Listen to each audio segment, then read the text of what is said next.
Hello my dear students, welcome to the IMB education. आज की इस वीडियो में हम कर रहे हैं स्ट्रक्चर ऑफ एटम्स के NEET previous years question last 35 years के। यानी इस चैप्टर के अंदर हम जो है वो 1988 से लेकर नीट 2022 तक के जो क्वेश्चन है वो डिस्कस करेंगे इन द डिटेल। इस चैप्टर के अंदर लगभग 72 क्वेश्चंस हैं, उनको हम डिस्कस करेंगे और सिंगल वीडियो के अंदर ये चैप्टर कंप्लीट हो जाएगा। ये हमारी कंप्लीट सीरीज चलने वाली है जहाँ पर हम फर्स्ट चैप्टर से लेके क्लास 11th और क्लास 12 सभी जो होगा केमिस्ट्री के प्रीवियस ईयर्स क्वेश्चन करवाए जाएंगे 35 ईयर्स के। इससे पहले वाला चैप्टर अगर आपने नहीं देखा तो आपको आई बटन में प्लेलिस्ट का लिंक मिल जाएगा और आप चैनल पर भी प्लेलिस्ट सेक्शन चेक कर सकते हो। तो चलिए स्टार्ट करते हैं। यहाँ पर हम जो 2021 और 2022 के क्वेश्चन है वो इस वीडियो के बिल्कुल लास्ट में डिस्कस किए जाएंगे। तो चलिए स्टार्ट करते हैं। पहला क्वेश्चन यहाँ पे पूछा गया है एटॉमिक मॉडल से। अब एटॉमिक मॉडल से नीट 2020 का क्वेश्चन है the number of proton, neutron, electron in, यहाँ पर ये दिया गया है यहाँ पर रिस्पेक्टली। इसके अंदर हमें बताना है कि नंबर ऑफ प्रोटॉन, न्यूट्रॉन और इलेक्ट्रॉन कितने कितने हैं। अब सिंपल देखिए, कुछ एक बेसिक पॉइंट मैं आपको बता देता हूँ जो आगे आइसो इलेक्ट्रॉनिक वाले में भी बहुत सारी चीज़ें काम आएगी। अब मान लेते हैं मैं यहाँ पर कोई भी एक एटम लेता हूँ, मान लेते हैं एक्स। उसके हमेशा जो बेस में लिखा जाता है वो ए मान लेता हूँ और जो उसके टॉप में लिखा जाता है वो एम मान लेता हूँ। ए का मतलब यहाँ पे क्या हो गया, एटॉमिक नंबर हो गया, और एम का मतलब क्या हो गया, यहाँ पर मास नंबर हो गया। ये चीज़ क्लियर हो गई। ओके, अब देखिए, अगर मुझे निकालने हैं इसके अंदर न्यूट्रॉन, ये एक्स वाला जो एक एटम है इसके अंदर अगर मुझे न्यूट्रॉन निकालने हैं तो मैं क्या करूँगा, m-a कर दूंगा तो मुझे क्या मिल जाएंगे, न्यूट्रॉन मिल जाएंगे। ये चीज़ आपको क्लियर हो गई कि न्यूट्रॉन कैसे निकालते हैं। ओके, अब ये जो आपका एटॉमिक नंबर है यही इसी के इक्वल होते हैं प्रोटॉन। इसी के इक्वल क्या होते हैं, प्रोटॉन होते हैं। मतलब जितना एटॉमिक नंबर होगा उसमें उतने ही प्रोटॉन होंगे। ये सेकंड पॉइंट हो गया। थर्ड पॉइंट क्या है, अब ये एलिमेंट देखिए, ये जो आपका एटम है ये बिल्कुल न्यूट्रल है, मतलब इस पर कोई भी पॉजिटिव या नेगेटिव चार्ज नहीं है। अगर कोई भी पॉजिटिव और नेगेटिव चार्ज नहीं है तो नंबर ऑफ प्रोटॉन के इक्वल होते हैं नंबर ऑफ इलेक्ट्रॉन, मतलब जितने प्रोटॉन उतने इलेक्ट्रॉन। तो आप सिंपल समझ जाइए, अगर कोई एलिमेंट है जो आयन की फॉर्म में नहीं है, इसका मतलब उसमें कोई भी पॉजिटिव नेगेटिव चार्ज नहीं है, तो उसके एटॉमिक नंबर के इक्वल होते हैं प्रोटॉन और उसी के इक्वल होते हैं इलेक्ट्रॉन। ये चीज़ क्लियर हो गई।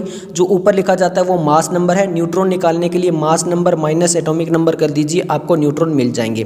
तो यहाँ पर ये जो हमें प्रोटॉन, न्यूट्रॉन और इलेक्ट्रॉन पूछा गया ये चीज़ आपको क्लियर पता होगी।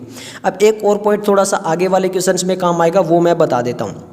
अब मान लेते हैं मेरे पास हाइड्रोजन है, एक हाइड्रोजन +1 है और एक हाइड्रोजन मेरे पास में -1 है। क्लियर है। अब मुझे यहाँ पर इलेक्ट्रॉन पता करनी है, तो इलेक्ट्रॉन पता करने तो सिंपल देखिए, अभी मैंने क्या बताया था, अगर वो न्यूट्रॉन है इसका मतलब proton is equal to electron होंगे। ये चीज़ क्लियर हो गई। Is equal to atomic number होगा, मतलब जितना एटॉमिक नंबर उतने ही प्रोटॉन उतने ही इलेक्ट्रॉन। अब देखिए हाइड्रोजन में अगर +1 आ गया, +1 का मतलब क्या है कि यहाँ पे प्रोटॉन ज़्यादा हो गया, पॉजिटिव चार्ज। प्रोटॉन हमेशा क्या दिखाएगा, पॉजिटिव चार्ज, और इलेक्ट्रॉन हमेशा क्या दिखाएगा, नेगेटिव चार्ज दिखाएगा। अगर यहाँ पे +1 आ गया है तो हमें सिंपल क्या करना है, अगर इसमें इलेक्ट्रॉन निकालने, देखिए ज़्यादातर प्रोटॉन पूछता ही नहीं है, इलेक्ट्रॉन पूछता है।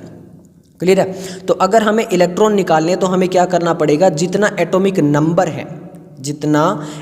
नंबर है उसमें अगर पॉजिटिव चार्ज है तो हम माइनस कर देंगे, मतलब -1, तो उसमें इलेक्ट्रॉन निकल के आएंगे। जैसे हाइड्रोजन का एटॉमिक नंबर होता है 1, अब यहाँ पे पॉजिटिव चार्ज है +1 तो यहाँ पे -1 तो 0। यहाँ पे इलेक्ट्रॉन पूछेंगे तो कितने हो गए, 0 हो गए। इलेक्ट्रॉन निकालने का तरीका बताए, मतलब उसका रिवर्स करना होता है। अगर पॉजिटिव चार्ज है तो हम माइनस कर देते हैं एटॉमिक नंबर में से, और नेगेटिव चार्ज है तो हम प्लस कर देते हैं। अब जैसे यहाँ पे इलेक्ट्रॉन अगर हमसे पूछेगा तो हम सिंपल क्या करेंगे, जो एटॉमिक नंबर है, अब नेगेटिव चार्ज है तो उसमें प्लस कर देंगे। प्लस कितना चार्ज करेंगे, +1 है तो +1 कर देंगे। एटॉमिक नंबर कितना होता है, 1, 1 + 1 = 2। इसका मतलब यहाँ पे इस हाइड्रोजन के पास में जो इलेक्ट्रॉन है वो कितने हैं, 2 है। ये चीज़ आपको क्लियर पता हो गई होगी। अगर यहाँ पे चार्ज आ जाएगा तो किस टाइप से करना होगा, मतलब रिवर्स कर दीजिए। अगर पॉजिटिव चार्ज है तो एटॉमिक नंबर में से घटा दीजिए, अगर नेगेटिव चार्ज है तो एटॉमिक नंबर में प्लस कर दीजिए, वो इलेक्ट्रॉन बता देता है। ये भी आगे के क्वेश्चंस में काम आएगा, इसलिए मैंने आपको बेसिक यहीं से बता दिया है जो आगे के क्वेश्चन में काम आएगा। अब देखिए यहाँ पर क्या पूछा गया, नंबर ऑफ प्रोटॉन पूछा गया, न्यूट्रॉन पूछा गया और इलेक्ट्रॉन पूछा गया। नंबर ऑफ प्रोटॉन, इसके नंबर ऑफ जो हमारे पास में, ये पहले तो देख लेते हैं, ये जो हमारे पास में एटम है ये इस पर कोई भी आयन नहीं है, मतलब कोई भी पॉजिटिव या कोई भी नेगेटिव चार्ज नहीं है। तो सबसे पहले मैंने आपको बताया था number of proton is equal to atomic number, 71 इसका एटॉमिक नंबर, इसका मतलब प्रोटॉन कितने हो गए, 71।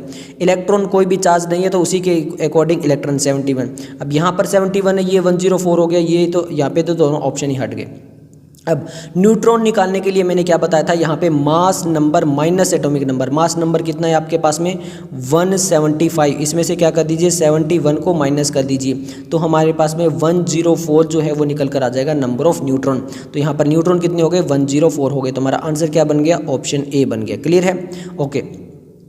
अब हम चलते हैं सेकंड क्वेश्चन में। सेकंड क्वेश्चन में देखिए क्या पूछा गया, Be+2, इसीलिए मैंने आपको जो है वो ये कंसेप्ट बता दिया था, इज आइसो इलेक्ट्रॉनिक। अब आइसो का मतलब होता है सेम, आइसो का मतलब क्या होता है सेम। यहाँ पे देखिए दो तीन चीज़ आती है, एक आइसोटोप होता है, एक आइसोबार होता है, एक आइसो इलेक्ट्रॉनिक होता है। आइसोटोप में क्या होता है, जो एटॉमिक नंबर होते हैं वो सेम रहते हैं, बट मास नंबर उनके डिफरेंस होते जाते हैं। मतलब जो बेस वाली चीज़ है वो सेम रहती है, ऊपर वाली चीज़ें चेंज होती रहती हैं।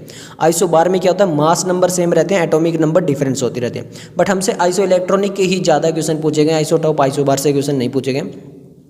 आइसो इलेक्ट्रॉनिक, आइसो का मतलब क्या होगा, number of electron is same. Iso mean same, same number of electron.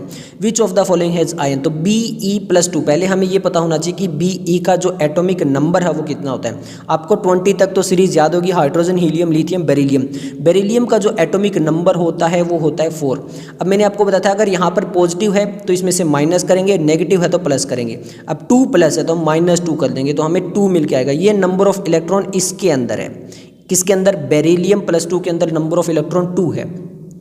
हमें आइसो इलेक्ट्रॉनिक निकालना है, मतलब और किसी में भी 2 इलेक्ट्रॉन है या नहीं है। हाइड्रोजन +1 बोला गया, हाइड्रोजन होता है 1, अब +1 बोला गया है, प्लस का मतलब क्या करेंगे -1, इसके अंदर तो 0 इलेक्ट्रॉन आ गए, 2 नहीं है, इसमें हटा देते हैं। लिथियम देखते हैं, अब हाइड्रोजन, हीलियम, लिथियम, इसके अंदर क्या होता है 3 एटॉमिक नंबर होते हैं। कितना होता है 3, +1 है यहाँ पे, +1 का मतलब है यहाँ पे इसको क्या कर देंगे माइनस, यहाँ पर भी एटॉमिक नंबर कितना निकल कर आएगा 2। तो मतलब यहाँ पर जो बेरिलियम +2 था उसमें भी इलेक्ट्रॉनिक नंबर 2 है, और जो लिथियम प्लस है उसमें भी हमारे इलेक्ट्रॉनिक नंबर 2 है। तो हमारा आंसर आ जाएगा ऑप्शन बी। अब चीज़ें आपको क्लियर हो चुकी होगी, ओके। नेक्स्ट हम बात करते हैं, यहाँ पर बोला गया आइसो इलेक्ट्रॉनिक स्पीसीज आ रहे हैं, यानी हमें बताना है कि कौन सी आइसो इलेक्ट्रॉनिक है। अब देखिए यहाँ तक तो आपको सीरीज याद ही होगी, hydrogen, helium, lithium, beryllium, boron, carbon, nitrogen, oxygen, fluorine, इस टाइप से। तो यहाँ पर देखिए हमें कार्बन, ऑक्सीजन और नाइट्रोजन, इन तीनों के यहाँ पर रिक्वायर हो रहे हैं। इन तीनों के हमारे पास में एटॉमिक नंबर हमें पता होना चाहिए। जब एटॉमिक नंबर उनको प्लस कर लेंगे और फिर जो चार्ज है उसके हिसाब से प्लस माइनस कर लेंगे, जो भी पॉजिटिव या नेगेटिव चार्ज है। ये चीज़ क्लियर हो गई, ओके। सबसे पहले कार्बन देखते हैं। कार्बन का जो एटॉमिक नंबर होता है वो कितना होता है 6, नाइट्रोजन का कितना होता है 7, ऑक्सीजन का कितना होता है 8। ये चीज़ तो क्लियर हो गई, ओके। सबसे पहले कार्बन ऑक्सीजन में देखते हैं एटॉमिक नंबर कैसे, कोई भी चार्ज नहीं है। सबसे पहले तो यहाँ पे सिंपल सा ये देखिए, तो एटॉमिक नंबर 6 और 8 कर लेते हैं, तो कितना होगा ये टोटल 14। इसका मतलब यहाँ पे इलेक्ट्रॉन कितने हैं 14 है। Cn-1 है, पहले C देख लेते हैं, N देख लेते हैं। 6 और 7 13 हो गए। अब माइनस का 1 है, तो क्या करेंगे +1 कर देंगे, तो 6 और 7 कितने हो गए 13 +1, यहाँ पे इसमें भी इलेक्ट्रॉन कितने मिलेंगे 14 मिलेंगे। अब NO+ है, N हम देख लेते हैं कितना और O कितना है, 7 7 14 और यह टोटल हो गया 15। अब +1 प्लस में हम क्या करेंगे माइनस कर देंगे। अगर प्लस का चार्ज है तो माइनस करते जाएंगे, माइनस का चार्ज है तो प्लस करते जाएंगे, इसका रिवर्स करते जाएंगे। तो प्लस है तो इसमें से एक माइनस कर देंगे, तो ये 15 माइनस यहाँ पर भी कितने हो गए 14 इलेक्ट्रॉन हो गए। अब कार्बन 2 है, कार्बन कितना होता है 6, तो 6 कितने हो गए 12। अब -2 है, इसका मतलब हम इसमें 2 और ऐड कर देंगे तो इलेक्ट्रॉन निकल कर आ जाएंगे। 12 और 2 कितने हो गए 14 हो गए। इसका मतलब क्या है सभी के अंदर 14 इलेक्ट्रॉनिक है, तो हमारा पहले से आंसर बन जाता है 14 इलेक्ट्रॉन। अब आप इसी टाइप से औरों में भी चेक कर सकते हो किसमें ज़्यादा या किसमें कम है। क्लियर है, ओके।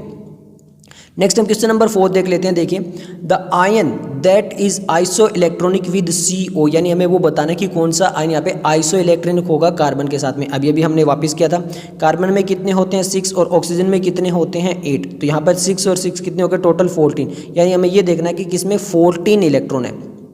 कार्बन नाइट्रोजन फिर से लिख लेते हैं, यहाँ पे यही है कार्बन नाइट्रोजन ऑक्सीजन, तो नाइट्रोजन फिर लिख लेते हैं 7।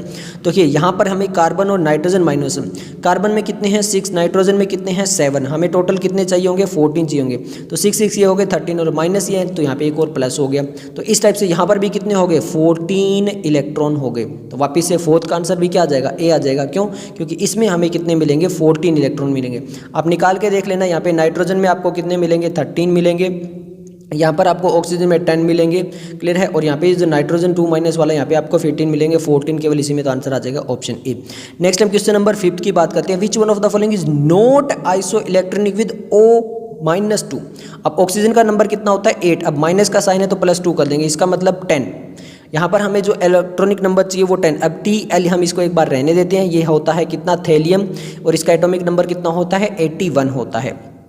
क्लियर है, अगर आपको ये पता है तो ठीक है। यहाँ पे थेलियम का एटॉमिक नंबर कितना होता है 81। अब चार्ज कितना है प्लस है, तो -1 करके हमारे पास जो इलेक्ट्रॉन निकल कर आएंगे 80, बट हमें बात करनी है कि 10, तो 10 इलेक्ट्रॉन नहीं है, यहाँ पे 18 है, तो यहाँ पर हमारा आंसर तो यही बनता है। फिर भी हम सोडियम, अगर ये आपको पता भी नहीं है, ये चीज़ छोड़ देते हैं कि ये आपको पता नहीं है, बट सोडियम, फ्लोरीन और नियन ये तो आपको पता है ना, ये इन चीज़ों का तो आपको पता है। तो फ्लोरीन का एटॉमिक नंबर कितना होता है 9, -1 का मतलब +1 करके यहाँ पे कितने निकल कर आएंगे हमारे पास में 10 इलेक्ट्रॉन। सोडियम को तो आपको पता होना चाहिए कि 11 होता है, या ये भी नहीं पता, तो 11 और यहाँ पे प्लस का साइन है, इसका मतलब माइनस कर देंगे तो इलेक्ट्रॉन कितने निकल कर आएंगे 10। और यहाँ पे इसी टाइप से जो है नाइट्रोजन कितना था 7, अब -3 है तो इसको प्लस कर देंगे, ये भी कितना निकल कर आएगा 10, मतलब इन सभी में 10 इलेक्ट्रॉन, इसमें 80 इलेक्ट्रॉन है, तुम्हारा आंसर बनता है A, क्योंकि इन्होंने आइसोइलेक्ट्रॉनिक जो नहीं है वो पूछा है। ये चीज़ क्लियर हो गई, ओके। नेक्स्ट हम क्वेश्चन नंबर जो है वो चलते हैं 6 की तरफ। वो टॉपिक हमारा development leading to the Bohr's model of the atom. Clear है, अब यहाँ पे पूछा गया नीट 2019 में which of the following series of transition in the spectrum of hydrogen atom falls in visible region. अब देखिए विजिबल रीजन, अब देखिए एनर्जी स्पेक्ट्रम होते हैं, n = 1, फिर n = 2, n = 3, n = 4, इस टाइप से। तो यहाँ पे जो n = 1 होता है वो कौन सी सीरीज होती है, वो होती है लाइमन सीरीज। n = 2 वाली कौन सी होती है, बाल्मर सीरीज होती है। n = 3 वाली कौन सी होती है, पास्चन सीरीज होती है। n = 4 वाली कौन सी होती है, ब्रैकेट होती है। और उसके बाद में एक पी फंड सीरीज भी आती है। हमसे पूछा है विच ऑफ द इस transition spectrum of for in the visible region. अब ये विजिबल रीजन किस में आएगा, जो आपका n = 1 लाइमन सीरीज जो होती है वो आती है अल्ट्रा वायलेट रीजन के अंदर, और जो बाल्मर होती है वो किसके अंदर आती है, वो आती है विजिबल रीजन के अंदर। तो आंसर आ जाएगा option C, purely NCERT based आई है। उसके बाद में यहाँ पे इंफ्रारेड आ जाती है, नियर इंफ्रारेड, मिड इंफ्रारेड, फार इंफ्रारेड, इस टाइप से क्वेश्चन आता है। तो ये आपको समझ में आ चुका होगा। ओके, नेक्स्ट हम क्वेश्चन नंबर 7 देख लेते हैं। क्वेश्चन नंबर 7 में बोला गया calculate the energy in joule corresponding to the wavelength 15 nanometre हमारे पास में ये दिया हुआ है, और प्लैंक कांस्टेंट दिया, स्पीड ऑफ लाइट दिया है। अब देखिए दो चीज़ें, आपको प्लैंक्स क्वांटम थ्योरी का एक फॉर्मूला पता होना चाहिए। प्लैंक्स क्वांटम थ्योरी का फॉर्मूला क्या है वो बात करते हैं। सबसे पहले प्लैंक्स क्वांटम थ्योरी का फॉर्मूला होता है E = h म्यू। ये म्यू क्या है, यहाँ पर फ्रीक्वेंसी है। म्यू क्या है, यहाँ पे फ्रीक्वेंसी है।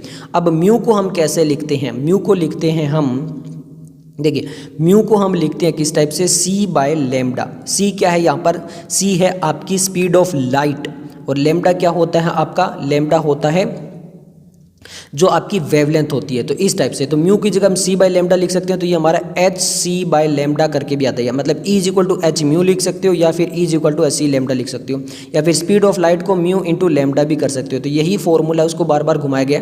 तो ये आपको फॉर्मूला पता होना चाहिए, इस टाइप से क्वेश्चन पूछे गए हैं, तो आपको ये फॉर्मूला आना चाहिए।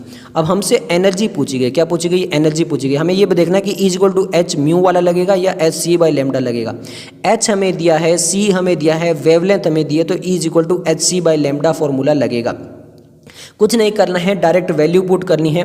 देखिए E = क्या लगेगा, hc/λ लगेगा। h की वैल्यू हमें दे दी है, c की वैल्यू हमें दे दी है, और लैम्डा की वैल्यू हमें दे दी है। नैनोमीटर है, इसको मीटर में कन्वर्ट कर लेंगे, और फिर हम क्या कर लेंगे, इसकी कैलकुलेशन कर लेंगे। जब हम इसकी कैलकुलेशन करेंगे तो हमारे पास में जो वैल्यू निकल कर आएगी वो आएगी 4.42। अब उसके बाद में आगे कितनी निकल कर आएगी, 4.42 10⁻⁻18 निकल कर आएगी। तो ये हमारी जो है वो एनर्जी निकल कर आ जाएगी इन द। तो इस टाइप से हमारी जो है वो आंसर आएगा ऑप्शन डी। क्लियर है, इसको डायरेक्टली आप फॉर्मूला लिख के और यहाँ पे वैल्यू पुट करके कैलकुलेशन कर लेना। चलिए नेक्स्ट क्वेश्चन की तरफ चलते हैं। क्वेश्चन नंबर हमारा 8 है। क्वेश्चन नंबर 8 में वापस यही फॉर्मूले बार बार चलते रहेंगे। The value of Planck constant दे दी गई है, द स्पीड ऑफ लाइट दे दी गई है, which value is closest to the wavelength in nanometre of a quantum of with light frequency दे दी है। इस बार क्या दे दिया गया है, फ्रीक्वेंसी दे दी है। तो सिंपल अभी बताया था कि म्यू जो होता है वो क्या होता है, c/λ, बट फ्रीक्वेंसी दे दी हमें। पूछा क्या है, वेवलेंथ पूछा है। तो वेवलेंथ पूछा है तो सिंपल क्या करेंगे, इस लैम्डा को उधर लेके चले जाएंगे, तो लैम्डा = c/μ। ये हमारा फॉर्मूला लग जाएगा, क्यों, क्योंकि म्यू दिया हुआ है, c दिया हुआ है। तो अब यहाँ पर देखिए वापस देख लेते हैं, लैम्डा = c/μ। c हमारा दिया हुआ है स्पीड ऑफ लाइट, और हमारे पास में जो है वो फ्रीक्वेंसी दी हुई है। तो हम ये प्लैंक्स कांस्टेंट वगैरह यूज़ ही नहीं करेंगे, सिंपल इनका यूज़ कर लेंगे। तो 3 × 10⁻17/6 × 10⁻15 ये चीज़ करके जब हम इसको निकालेंगे तो हमारे पास में निकल कर आएगा 50 नैनोमीटर। तो आंसर आ जाएगा ऑप्शन ए, आप कैलकुलेशन करके देख लेना। नेक्स्ट हम क्वेश्चन नंबर जो है वो 9 की तरफ चलते हैं। क्वेश्चन नंबर 9 में वापस हमसे क्या पूछा गया, देखिए according to law of the photochemical equation the energy absorbed in ergs per mole is given bye. तो यहाँ पे मोल्स वगैरह आ गए हैं, तो मोल आ गए हैं, तो यहाँ पे नंबर जो है वो एवोगैड्रो नंबर भी यहाँ पर आएगा। अब सिंपल है, हमारे पास में फॉर्मूला क्या था, E is equal to H C over lambda. H हमारे पास में दे दिया गया है, सी हमारे पास में दे दिया गया है, क्लियर है। ओके, अब यहाँ पर देखिए लेमडा की वैल्यू को अपॉन में लेमडा ही रखा है, तो लेमडा की वैल्यू अगर नहीं दी है तो अपॉन में लेमडा ही रखा है। बट यहाँ पर क्योंकि हमें अर्ग्स इन मोल्स निकालना, तो यहाँ पर HCNA भी आएगा, एवोगैड्रो नंबर से भी मल्टीप्लाई होगा। अब ये सारी वैल्यू आप रख लीजिए, सिंपल है, यहाँ पर कुछ भी नहीं करना है। क्या करना है, इन तीनों का मल्टीप्लाई कर देना है अपॉन में लेमडा रख के, और यहाँ पे इसको सोल्व कर लेना है। जब आप इसको सोल्व करोगे तो आपके पास जो वैल्यू निकल कर आएगी वो आएगी 1.196 10 की पावर 8 या 16 10 की पावर 8 निकल कर आएगी। तो आंसर आ जाएगा ऑप्शन ए। क्लियर है, ओके। नेक्स्ट हम क्वेश्चन नंबर जो है वो 10 देख लेते हैं। क्वेश्चन नंबर 10 क्या है, the energy E1 and E2 of the radiation, ये हमें एनर्जी दे दी है 25 इलेक्ट्रोवोल्ट और यहाँ पर 50 electronvolt. The relation between their wavelength, अब देखिए सिंपल सा है, काफ़ी बार कर चुके हैं, E is equal to H C over lambda होता है। इसका मतलब क्या है कि E जो है वो इन्वर्सली प्रोपोर्शनल है किसके, लेमडा के। ये चीज़ क्लियर हो गई, ओके। तो E1 अपॉन में E2 करना है, तो यहाँ पे क्या हो जाएगा, HC से HC कट जाएगा और यहाँ पे क्या आएगा, लेमडा 2 अपॉन में लेमडा 1। सिंपल है, ये चीज़ क्लियर हो गई, ओके। अब E1 हमें कितना दिया है, E1 हमें दिया है 25 और E2 कितना दिया है 50, तो ये आ जाएगा 1/2। अब यहाँ पे इसको कैलकुलेशन करके हम जब निकालेंगे तो ये आएगा lambda 1 is equal to 2 lambda, lambda 1 is equal to 2 lambda 2। इसको सोल्व करके देख लीजिए, क्यों, क्योंकि E1 अपॉन में E2 is equal to lambda 2 upon में लेमडा 1। इस टाइप से जब वैल्यू निकाल के जाओगे तो आंसर आ जाएगा ऑप्शन बी। क्लियर है, ओके। नेक्स्ट हम क्वेश्चन नंबर 11 की तरफ चलते हैं। क्वेश्चन नंबर 11 में बोला गया the value of the Planck constant, हमें value of the Planck constant दे दी गई है। The velocity of the light हमें दे दी गई है, which value is closest to the wavelength in nanometre of a quantum light with the frequency. Frequency भी हमें दे दी गई है और हमें क्या पूछ लिया गया है, लेमडा पूछ लिया गया है। तो सिंपल है भैया, अब कितनी बार एक ही एक फॉर्मूला लगाएंगे। देखिए अब यहाँ पे प्लैंक कांस्टेंट की जरूरत है नहीं है, क्यों, क्योंकि देखिए अभी C इज इक्वल टू क्या होता है, म्यू लेमडा होता है।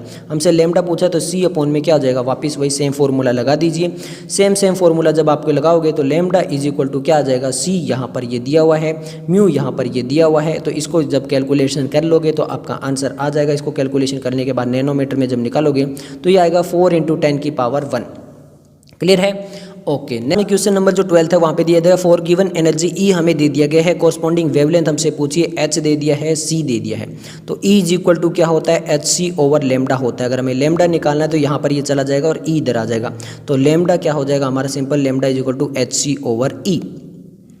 अब सिंपल है, इन दोनों को मल्टीप्लाई करके इससे डिवाइड कर दीजिए और यहाँ पर आप कैलकुलेशन कर लीजिए तो आपका आंसर आ जाएगा। और वो कितना निकल कर आएगा, 656 नैनोमीटर आएगा। देखिए मैंने डिटेल में इसको कैलकुलेशन नहीं करवा रहा हूँ, बट मैंने आपको वैल्यू और फॉर्मूला किस टाइप से आएगा वो आप देख लेना। क्लियर है, ओके। नेक्स्ट क्वेश्चन नंबर जो वो 13 है। क्वेश्चन नंबर 13 में बोला गया what will be the longest wavelength line in Balmer series of the spectrum. अब बाल्मर सीरीज में लॉन्गेस्ट वेवलेंथ पूछा है। अब देखिए longest E is equal to inversely proportional to lambda होता है, ये तो आपको पता है। इसका मतलब क्या हो गया कि जितनी ज़्यादा एनर्जी होगी उसका लेमडा कम होगा, बट हमसे लॉन्गेस्ट वेवलेंथ पूछा, इसका मतलब उसकी एनर्जी सबसे कम होनी चाहिए। अब सबसे पहले आपको एक फॉर्मूला आना चाहिए। फॉर्मूला क्या है एनर्जी वाला, अगर हमें लेमडा वगैरह इस टाइप से निकालना है तो 1 अपॉन लेमडा होता है क्या, RH/Z²। अब Z क्योंकि यहाँ पे हाइड्रोजन होता है, जो पूरा स्पेक्ट्रम चलता है वो हाइड्रोजन स्पेक्ट्रम ही चलता है, इसलिए Z क्या हो जाता है, 1 हो जाता है और 1 का स्क्वायर 1 ही रहता है। तो इस टाइप से हम इसको जो है वो नेग्लेक्ट कर देते हैं। तो यहाँ पर हम क्या लिखते हैं, 1 अपॉन में lambda is equal to R। ये N1 की एनर्जी है N1 स्क्वायर माइनस N2 का स्क्वायर। अब यहाँ पे N1 और N2 क्या लेना है, ये बहुत इंपॉर्टेंट बात है। हमें लॉन्गेस्ट वेवलेंथ निकालनी है। तो देखिए सबसे पहले बात करते हैं बाल्मर सीरीज़। बाल्मर सीरीज़ के अंदर जो आपका N1 होता है वो N कितना होता है, 2 होता है। बट अगर लॉन्गेस्ट वेवलेंथ निकालनी है, यानी सबसे मैक्सिमम कहाँ तक जाएगा, इसे आगे वाली सीरीज तक जाएगा, यानी N2 जो होगा वो इज इक्वल टू 3 हो जाएगा। तो यहाँ पर सिंपल क्या कर लेना, ये R क्या होता है, ये भी अब कईयों का क्वेश्चन आ जाएगा। R होता है आपका रेडबर्ग कॉन्स्टेंट। R क्या होता है, रेडबर्ग कॉन्स्टेंट होता है। R की वैल्यू कितनी होती है, हमसे नैनोमीटर में पूछा गया ना, तो नैनोमीटर में इसकी वैल्यू होती है 1.097 इंटू 10 की पावर -2 नैनोमीटर। अगर मीटर में पूछ ले रेडबर्ग की तो वो होती है 1.097 इंटू 10 की पावर 7 मीटर। ये चीज़ आपको क्लियर होना चाहिए। क्लियर है? ओके। तो यहाँ पर हम सबकी वैल्यू लगा देंगे। 1 में लैम्डा हमें निकालना है, आर एच जो दिया वो उसकी वैल्यू निकाल लेंगे। एन 1 कितना था हमारे पास में 2 स्क्वायर माइनस n2 कितना था 3 था, तो यहाँ पर इसका स्क्वायर और इस टाइप से इसको कैलकुलेशन कर लेंगे। ये 1.097 इंटू 10�5 - 2 रख लेंगे। कंप्लीट कैलकुलेशन कर लेंगे। जब कंप्लीट कैलकुलेशन करेंगे तो हमारे पास में आंसर निकल कर आएगा 656 नैनोमीटर। क्लियर है? तो इसी के साथ में हम नेक्स्ट क्वेश्चन देखते हैं। ओके, नेक्स्ट टॉपिक है हमारा बोहर्स मॉडल ऑफ और हाइड्रोजन एटम, और यहाँ पे 14 नंबर क्वेश्चन हमसे पूछा गया है। बेस्ड ऑन द इक्वेशन, ये एक इक्वेशन दी गई है, E = -2.178 इंटू 10⁻⁻18 जूल Z² ये किसकी इक्वेशन है? ये एनर्जी की इक्वेशन है। Certain conclusion are written, which of the following is not correct. हमसे पूछा गया कि इसके अकॉर्डिंग कौन सी स्टेटमेंट इनकरेक्ट है। फर्स्ट है equation can be use to calculate the change in energy when the electron change orbit. बिल्कुल करेक्ट है। यहाँ पर ये जो इक्वेशन होती है वो चेंज इन एनर्जी के लिए ही हम जो है वो यूज़ करते हैं, और ये आगे जो क्वेश्चन है वहाँ पे बहुत ज़्यादा ये आने भी वाली है, तो आपको पता होना चाहिए। सेकंड क्या बोला गया है कि B for n = 1 the electron has a more negative energy than it does for the n = 6 which means that the electron is more loosely bound in the smallest allowed orbit. अब देखिए यहाँ पर इन्होंने क्या गलती लिख दी है। यहाँ पे इन्होंने ये लिख दिया कि विच means that the electron is more loosely bound in the smallest orbit. जो यहाँ पे स्मॉलेस्ट ऑर्बिट होता ना, वहाँ पर जो है वो टाइटली बाउंड होता है, लूजली बाउंड नहीं होता है।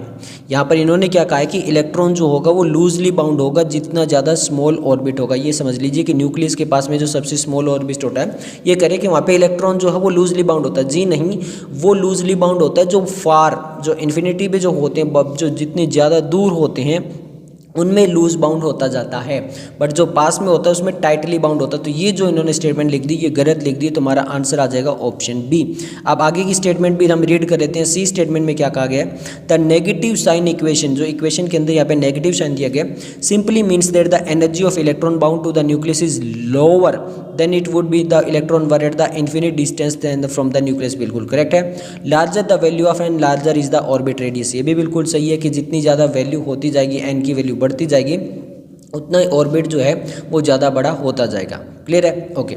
नेक्स्ट टाइम क्वेश्चन नंबर जो वो 15 देख लेते हैं। According to the Bohr theory which of the following transition in hydrogen atom will give rise to least energetic photon. अब ध्यान से देखिए, यहाँ पर अभी अभी हमने जो है वो ई वाली इक्वेशन देखी है, चेंज इन एनर्जी वाली, और वहाँ पे क्या कर रखा था Z/n²। अब यहाँ पे इसका मतलब क्या हो गया? ई जो वो इन्वर्सली प्रोपोर्शनल टू n² है। इसका सिंपल सा मतलब क्या हुआ कि जैसे जैसे यहाँ पर n की वैल्यू बढ़ती जाएगी तो एनर्जी जो है वो कम होती जाएगी, और हमें यहाँ पर क्या निकालना, देखिए according to which of the following transition will give rise to the least energy. इसका मतलब क्या है? सबसे कम एनर्जी किस में होगी? जिसमें n की वैल्यू जो वो सबसे ज़्यादा आएगी।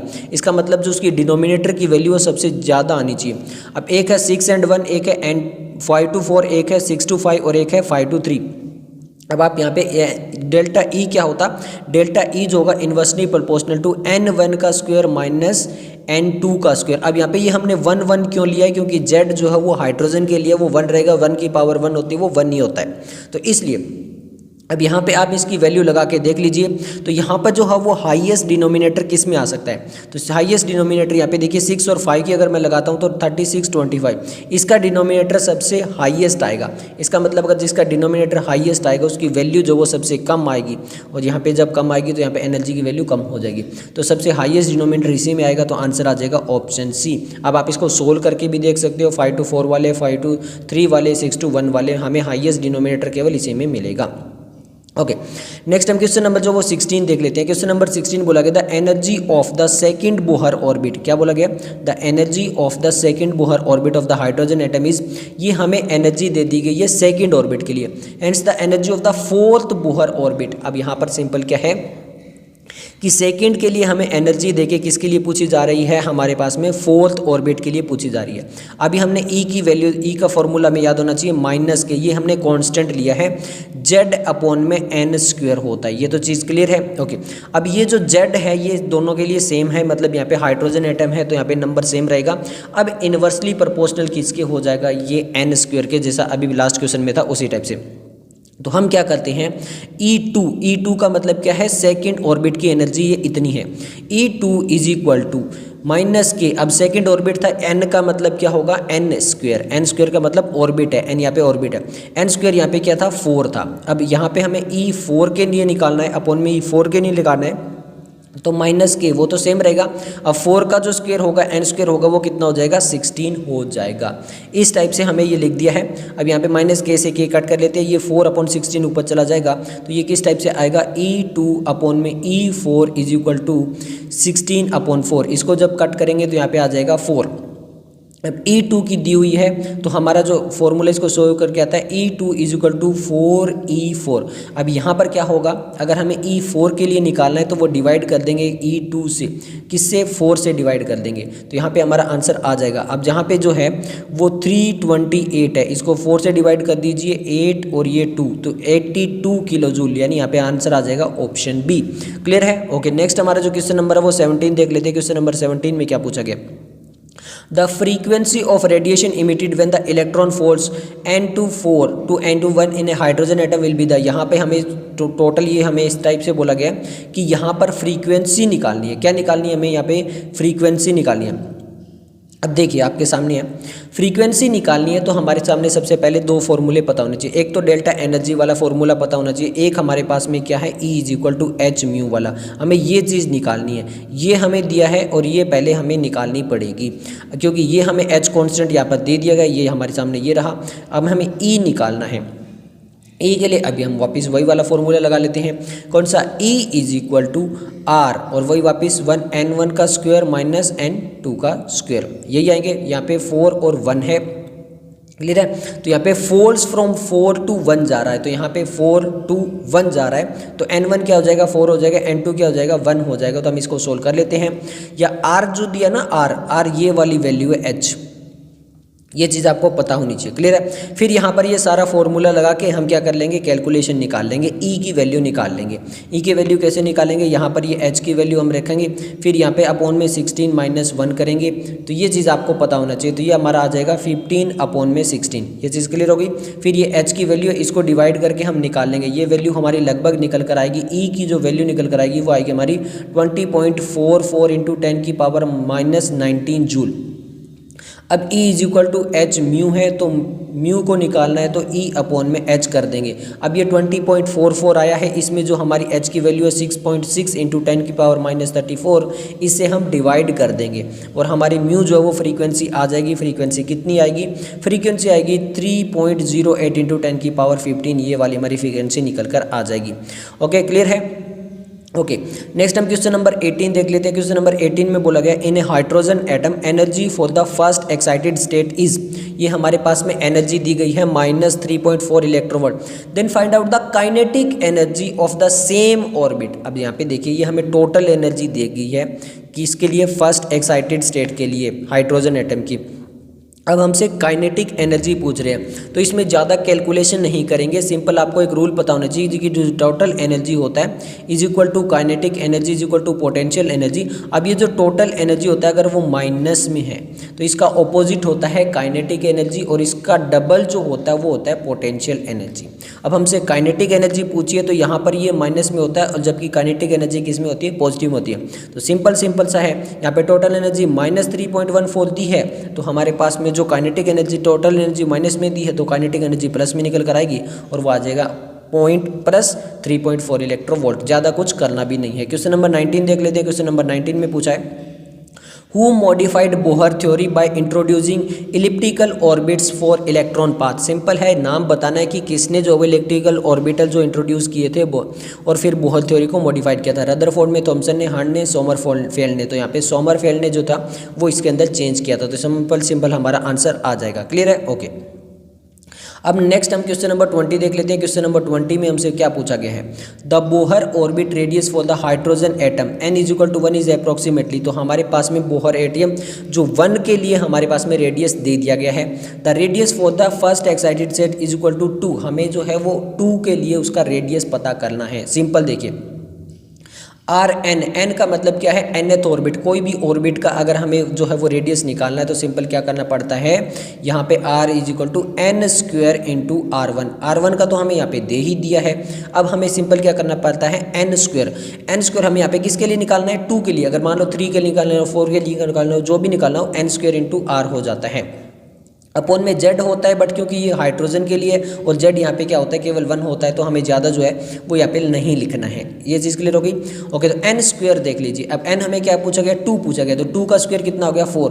तो 4 इंटू R1 हमें दिया हुआ है, तो इससे मल्टीप्लाई कर देंगे। सिंपल हम 4 इंटू 0.530 को हम मल्टीप्लाई कर देंगे और हमारे सामने जो है वो आंसर निकल कर आ जाएगा। कितना आएगा, 2.12 एंगस्ट्रॉम। क्लियर है, आंसर आ गया ऑप्शन डी। अब नेक्स्ट जो है वो हम देखने वाले हैं कौन सा, क्वेश्चन नंबर 21। अब क्वेश्चन नंबर 21 में क्या पूछा गया, देखिए क्वेश्चन नंबर 21 में वापस वही है, in a Bohr model of atom when electron jumps from. वापस वही है, सबसे पहले यहाँ पे बोला गया कि electron jumps from how much energy will be emitted और एब्जॉर्ब्ड। तो वापस वही हम सब कुछ दे दिया गया है। अब हमें क्या करना है, वापस वही डेल्टा ई वाला फॉर्मूला लगाना है। डेल्टा ई वाला लगा के RH और वहाँ पे -n1 का स्क्वायर -n2 का स्क्वायर करके हमें वैल्यू कर देनी है। यहाँ पे कितना है, 1 है और 3 है। ये चीज़ क्लियर हो गई। ये डायरेक्ट फार्मूला लगाकर हम क्या कर लेंगे, यहाँ पे सोल्व कर लेंगे। अब RH की वैल्यू नहीं दी गई है, और RH की वैल्यू मैं आपको बता दूँ 1.9 की वैल्यू यहाँ पर नहीं दी है। RH की वैल्यू आपको पता होनी चाहिए। RH की वैल्यू हम यहाँ पे कितनी लेंगे, देखिए जूल के अंदर ले लेते हैं। तो किलो जूल के अंदर होती है 312। क्या होती है, 312। ये वाली जो है हम किलो जूल के अंदर वैल्यू ले लेंगे। क्लियर है।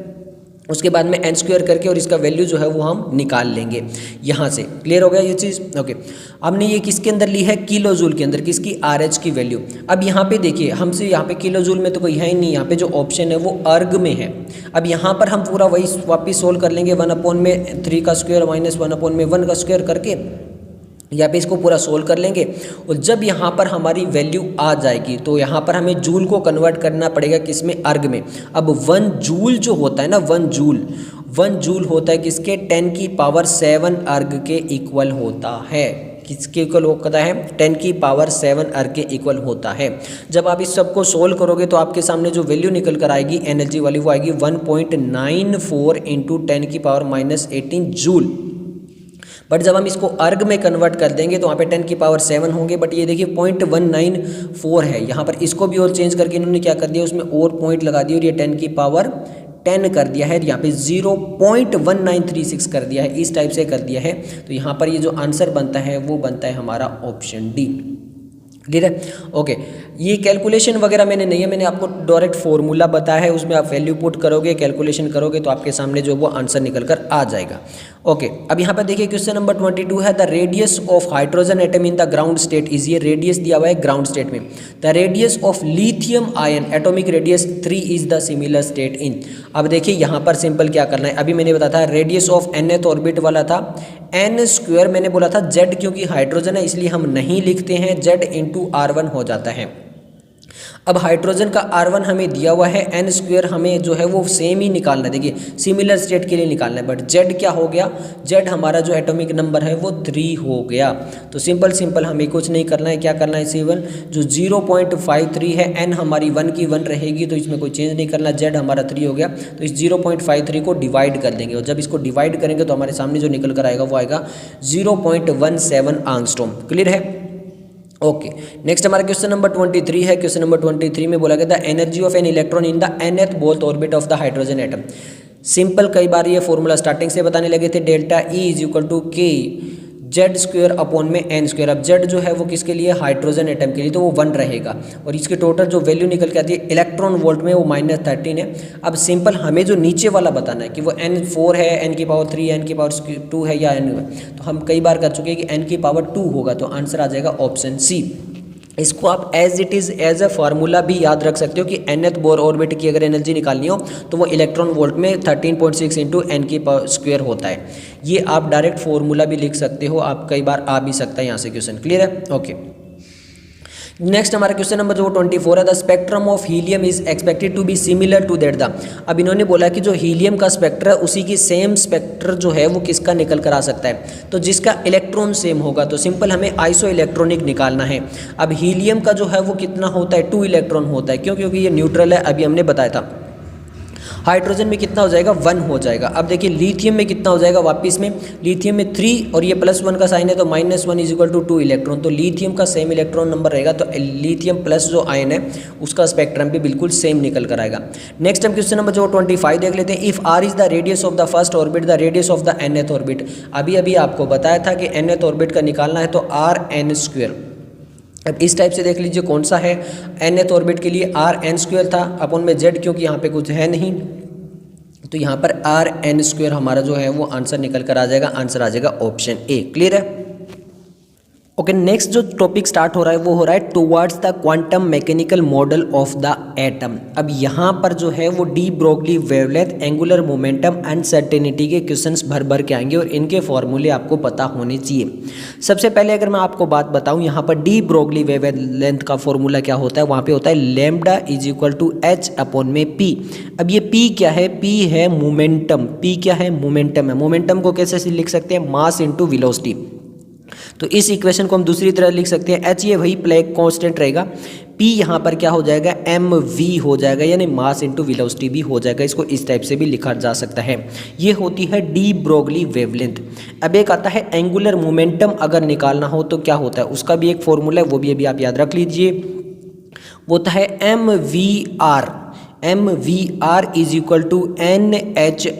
में क्या 2 पाई।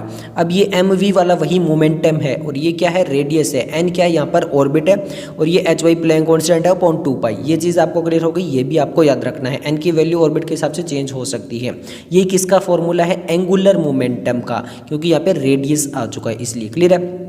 ओके, अब बात करते हैं एक अनसर्टेनिटी का फॉर्मूला जो बार बार आएगा, वो क्या होता है डेल्टा एक्स। ये अनसर्टेनिटी प्रिंसिपल किसने दिया था, हेजनबर्ग ने दिया था। तो हेजनबर्ग अनसर्टेनिटी प्रिंसिपल इसको बोलते हैं और उसका एक फॉर्मूला होता है डेल्टा एक्स। ये डेल्टा एक्स क्या है, चेंज इन पोजीशन, यानी वहाँ पर जो भी इलेक्ट्रॉन वगैरह उसकी पोजीशन कहाँ पे वो कितनी चेंज कर चुका है। ओ एंड डेल्टा पी ये क्या है मोमेंटम हो गया वापिस से। ये ग्रेटर देन और इक्वल टू किसके हो सकता है, h/4 पाई। ये भी आपको फॉर्मूला याद रखना है। बस ये 3 फॉर्मूले आगे इस टॉपिक के अंदर जो वो क्वेश्चंस आते हैं। Question number 26, in hydrogen atom the de Broglie wavelength of an electron in the second Bohr orbit is.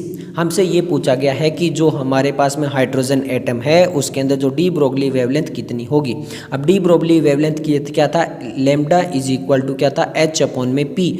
अब यहाँ पर डायरेक्टली हम नहीं निकाल सकते हैं, क्यों, क्योंकि यहाँ पर ना तो हमें कोई मोमेंटम दिया है, प्लैंक्स कांस्टेंट भी नहीं दिया है, तो कैसे निकालेंगे। और ये 2019 में क्वेश्चन भी आता।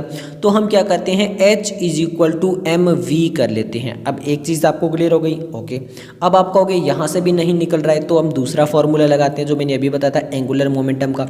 एंगुलर मोमेंटम क्या था, mvr = क्या था nh/2 पाई। क्लियर है?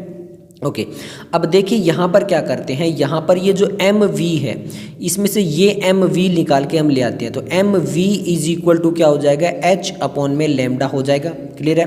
तो यहाँ पर अगर हम h/λ लिख देते हैं इस mv की जगह तो भी हमारा ये क्लियर हो जाएगा और हमें यहाँ पे से लैम्डा निकाल पाएंगे। ओके, क्योंकि हमें r दिया, देखिए given that the Bohr radius हमें दिया a0 हमें जो दिया वो फर्स्ट ऑर्बिट का दिया, सेकंड का नहीं दिया, ये भी याद रखना। क्लियर है? ओके, तो mv को हटाकर हम यहाँ पर क्या ले आएंगे, वो ले आएंगे हम h/λ। तो ये हो गया h/λ = nh/2 पाई। अब h की वैल्यू नहीं दी है तो h से h कट रहा है, देखिए इधर भी h है इधर भी h है, ये वैल्यू भी कट गई। ओके, ये चीज़ भी क्लियर हो गई। अब हमें लैम्डा लिखना है, तो लैम्डा को इधर ले आते हैं, तो लैम्डा = 2 पाई r हो जाएगा। क्या हो जाएगा, 2 पाई r हो जाएगा। अपॉन में क्या हो जाएगा, n हो जाएगा। क्यों, क्योंकि ये n जो है ये इधर आ जाएगा, ये 2 पाई यहाँ पे चला जाएगा, तो 2 पाई r और ये अपॉन में n हो जाएगा और लैम्डा हो जाएगा। तो ये सारा कुछ करके जब निकालते हैं तो लैम्डा हो जाता है क्या, 2 पाई r अपॉन में n। अब n की वैल्यू क्या है, देखिए in the second Bohr orbit. तो n जो है वो क्या है, सेकंड है, तो n की वैल्यू क्या है 2 है। तो 2 से 2 ये भी काट देते हैं। अब लैम्डा = हमारे पास क्या बच गया, पाई r बच गया। क्या बच गया, पाई r बच गया। पर ये जो r की वैल्यू है वो हमें जो पहले हमने बताया था कि कैसे ऑर्बिट में जो rnth है उसको कैसे निकालेंगे। तो rnth को जब निकालना होता तो rnth यहाँ पे सेकंड ऑर्बिट का निकालना, ये तो मैं फर्स्ट का दिया, तो वो क्या होता था n² r हो जाता था। ये चीज़ क्लियर हो गई। ओके, और लेमडा हमारा क्या आया था, लेमडा हमारा आया था आर पाई, और ये आर जो है वो ये वाला आर हमें यहाँ पे लगाना पड़ेगा, और ये एन की वैल्यू यहाँ क्या है 2 है, तो यहाँ पर हो जाएगा 2 स्क्वायर। अब आर क्या दिया हुआ है, ये वाला दिया हुआ है, तो 2 स्क्वायर कितना होता है 4 इंटू 52.9, और ये पाई एज इट इज़ रह जाएगा। तो 52 को जब 4 से करेंगे, 50 को कर लीजिए, लगभग कितना आता है, ये आता है हमारा 200। ओके, तो ये लगभग हमारा 200 आ जाएगा, ये लगभग यहाँ पर ये आता है। अब यहाँ पे देखिए एक में तो पाई नहीं दिया है और एक में पाई लगाया गया है, तो हमारा पाई तो साथ में रह रहा है, तो ये 2 11 11 पाई आ रहा है। फिर से बता रहा हूँ, अगर आपको अब भी नहीं समझ में आया था, हमने क्या किया था, सिंपल सा अनसर्टेनिटी वाला प्रिंसिपल लगाया था, जहाँ पर हमारा जो है वो लेमडा इज इक्वल टू क्या था, एच पी था। इसको हमने क्या कर दिया, एच अपॉन में एम वी कर दिया था। अब यहाँ से हमें वैल्यू नहीं मिल रही थी, तो हमने क्या कर दिया था, एम वी जो हमारा फॉर्मूला था वहाँ पर हमने उसको चेंज कर दिया था, और वहाँ पे है M V R is equal to N H on में 2 पाई लेके आए थे। अब ये एम वी यहाँ से लेके आए थे, जो एच अपॉन में लेमडा होता है, तो हमने एच अपॉन में लेमडा यहाँ से लिया, ये एच से एच यहाँ पे कैंसिल हो रहा था, फिर इस लेमडा को ऐसे रखा, तो ये हमारा बन रहा था 2 पाई क्या आर अपॉन में एन, एन 2 था तो 2 से 2 कट गया था, हमारे पास में पाई आर बच गया था। अब ये आर बहुत इंपॉर्टेंट था, और आर को हमने उस वैल्यू से निकाला था आर नोट वाली से, तो यहाँ से हमारा आंसर आ गया था। क्लियर है? ओके, नेक्स्ट हमारा क्वेश्चन नंबर 27 है। एक बार मैं आपको समझा दिया, अब यही फार्मूले बार बार आगे क्वेश्चन में आते रहेंगे। A 0.66 kilogram ball is moving with speed of 100 metre, the associated wavelength. अब वापिस से हमें क्या पूछा गया है, वेवलेंथ पूछा गया। सिंपल है, lambda is equal to H upon में एम वी वाला, क्यों, क्योंकि यहाँ पर देखिए मास दे दिया गया है, तो मास की वैल्यू रख लीजिए, वी दे दिया गया है, वेलोसिटी दे दी गई है, और यहाँ पे एच हमें ये दे दिया गया है, तो ये सब कुछ पुट करिए और लेमडा की वैल्यू आ जाएगी। सिंपल है, बहुत आसान सी मैथ कर लेना, आंसर आएगा यहाँ पर क्या निकल कर 1 × 10⁻⁻35 मीटर। क्लियर है? ओके, नेक्स्ट हमारा क्वेश्चन नंबर जो वो 28 है, काफ़ी इंटरेस्टिंग है। If certainty in position and momentum are equal, यानी ये जो अनसर्टेनिटी वाला बनाया था, delta x is delta p greater than और इक्वल टू क्या, एच अपॉन में क्या था आपका 4 पाई। तो ये कह रहा है कि यहाँ पर ये जो पोजीशन इक्वल टू मोमेंटम है, यानी सेम ही है। यहाँ पर बोल रहा है if uncertainty position and momentum equal है, मतलब delta x is equal to delta p है, तो हम delta p dot delta p लिख लेते हैं। ये चीज़ क्लियर हो गई, क्योंकि हमें वेलोसिटी पूछा और वेलोसिटी केवल डेल्टा पी में आएगी। इज इक्वल टू क्या हो गया हमारा, एच अपॉन में 4 पाई हो गया। अब डेल्टा पी को हम कैसे लिखते हैं, एम डेल्टा वी लिखते हैं, और इसको भी कैसे लिखते हैं, एम डेल्टा वी लिखते हैं। तो मैं इसको ऐसे लिख सकता हूँ क्या, एम डेल्टा वी का whole square is equal to H upon में 4 पाई लिख सकता हूँ। ओके, अब मुझे यहाँ पे डेल्टा वी निकालना है, क्यों, क्योंकि वेलोसिटी पूछी है, तो delta v is equal to H upon में 4 पाई एम का स्क्वायर मैं इधर ले आता हूँ। क्लियर है? और यहाँ पे वी का स्क्वायर रहेगा। अब यहाँ पर देखिए, इसको जब हम सोल्व करेंगे तो यहाँ पर क्या होगा, एम को मैं बाहर ले आता हूँ, और 2 की पावर 2 क्या होता है, 4 होता है, ये 2 भी मैं बाहर लेता हूँ, तो 2m बाहर ले आता हूँ, और ये इसको जब मैं हटाता हूँ तो यहाँ पे क्या आ जाएगा, अंडर द रूट आ जाएगा, तो वही आएगा 1 अपॉन में 2m एच अपॉन में 4 पाई, ये हमारा आंसर आ जाएगा। क्लियर है? ओके, नेक्स्ट हमारा क्वेश्चन नंबर जो है वो 29 है। The measurement of the electron position is associated with an uncertainty in the momentum which is equal to, ये हमें अनसर्टेनिटी इन द मोमेंटम दे दिया गया है। सिंपल सा क्वेश्चन है। The uncertainty in electron velocity, हमसे इलेक्ट्रॉन वेलोसिटी पूछा है। इससे ज़्यादा आसान क्या होगा कि हमें जो क्या दे दिया गया है, एम डेल्टा वी दे दिया गया है, हमें ये टोटल जो है वो एम डेल्टा वी जो है वो दे दिया गया है। क्यों? क्योंकि P is equal to m delta v होता है, तो हमें P जो है वो यहाँ पर दे दिया गया है। अब हमें यहाँ पर क्या दे दिया गया, मास भी दे दिया गया है, और हमें निकालना क्या है, वेलोसिटी निकालना है। तो delta v is equal to p m. अब ये भी नहीं हो रहा है, तो क्या होगा भैया, इसको डायरेक्ट कैलकुलेशन कर लीजिए और आपका आंसर आ जाएगा। अब ऑप्शन देख लेते हैं कौन कौन से हैं। ऑप्शन हमारे पास में है 1 × 10⁵, 1 × 10⁻11, 1 × 10⁻9 और 1 × 10⁻6। तो हमारा जो यहाँ पर पूरा कैलकुलेशन जब कर लोगे तो हमारा आंसर आएगा 1 × 10⁻9 सेंटीमीटर पर सेकेंड। क्लियर है? ओके, नेक्स्ट हमारे पास में क्वेश्चन नंबर 30 है। The mass of the electron दे दिया है, प्लैंक्स कांस्टेंट दे दिया है, the uncertainty involve in the measurement of the velocity with in a distance of.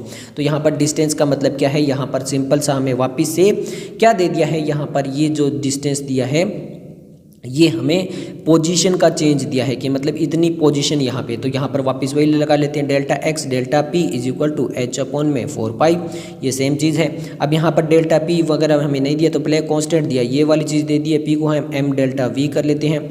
अब यहाँ पर देखिए सिंपल आपके सामने है, क्या पूछा है हमसे, यहाँ पर पूछा क्या है, the uncertainty involve in the measurement of velocity. अब वेलोसिटी पूछा, ये पूछा, और डेल्टा एक्स भी दे दिया। डेल्टा एक्स ये हमारे पास में रहा, एम हमारे पास में ये रहा, एच हमारे पास में ये रहा, 4 पाई यहाँ पर हमें लगा लेंगे। पाई की वैल्यू 22/7 या 3.14 कुछ भी लगा लीजिए। इसको सोल्व कर लीजिए। इसको जब सोल्व करोगे तो डेल्टा वी जो है हमें एच अपॉन में डेल्टा एक्स एम 4 पाई, ये सब वैल्यू दी हुई है, ये सब वैल्यू हमें यहाँ पे लिखनी है। ये याद रखना कि एंगस्ट्रॉम को हमें मीटर में कन्वर्ट करना पड़ेगा। और यहाँ पर जब सब कुछ करके आप कर लोगे तो आपके सामने आंसर आ जाएगा 5.792 × 10⁶। अब देखिए मैं कैलकुलेशन नहीं करवा रहा हूँ, आपको फॉर्मूला वगैरह सब बता दिया, मैथ आप लगाते रहना। क्वेश्चन नंबर चलते हैं 31 में। क्वेश्चन नंबर 31 में है the uncertainty in momentum of an electron is. Uncertainty in the momentum दे दिया है, द अनसर्टेनिटी पोजीशन पूछा गया, विद एच दे दिया गया। वापस वही बात कर रहे हैं हम कि यहाँ पे delta x delta p is equal to H upon में 4 पाई। अब यहाँ पर ये हमें दे दिया है मोमेंटम, एच हमें ये दे दिया है, और हमें यहाँ पर ये डेल्टा एक्स निकालना है। तो delta x is equal to H upon में 4 पाई डेल्टा पी। अब ये वैल्यू रख लीजिए, आपके सामने आंसर आ जाएगा। जब इसका बहुत अच्छा सा आप आंसर निकाल लोगे, सारी कैलकुलेशन कर लोगे, तो आएगा 5.27 10⁻³ मीटर। क्लियर है? ओके।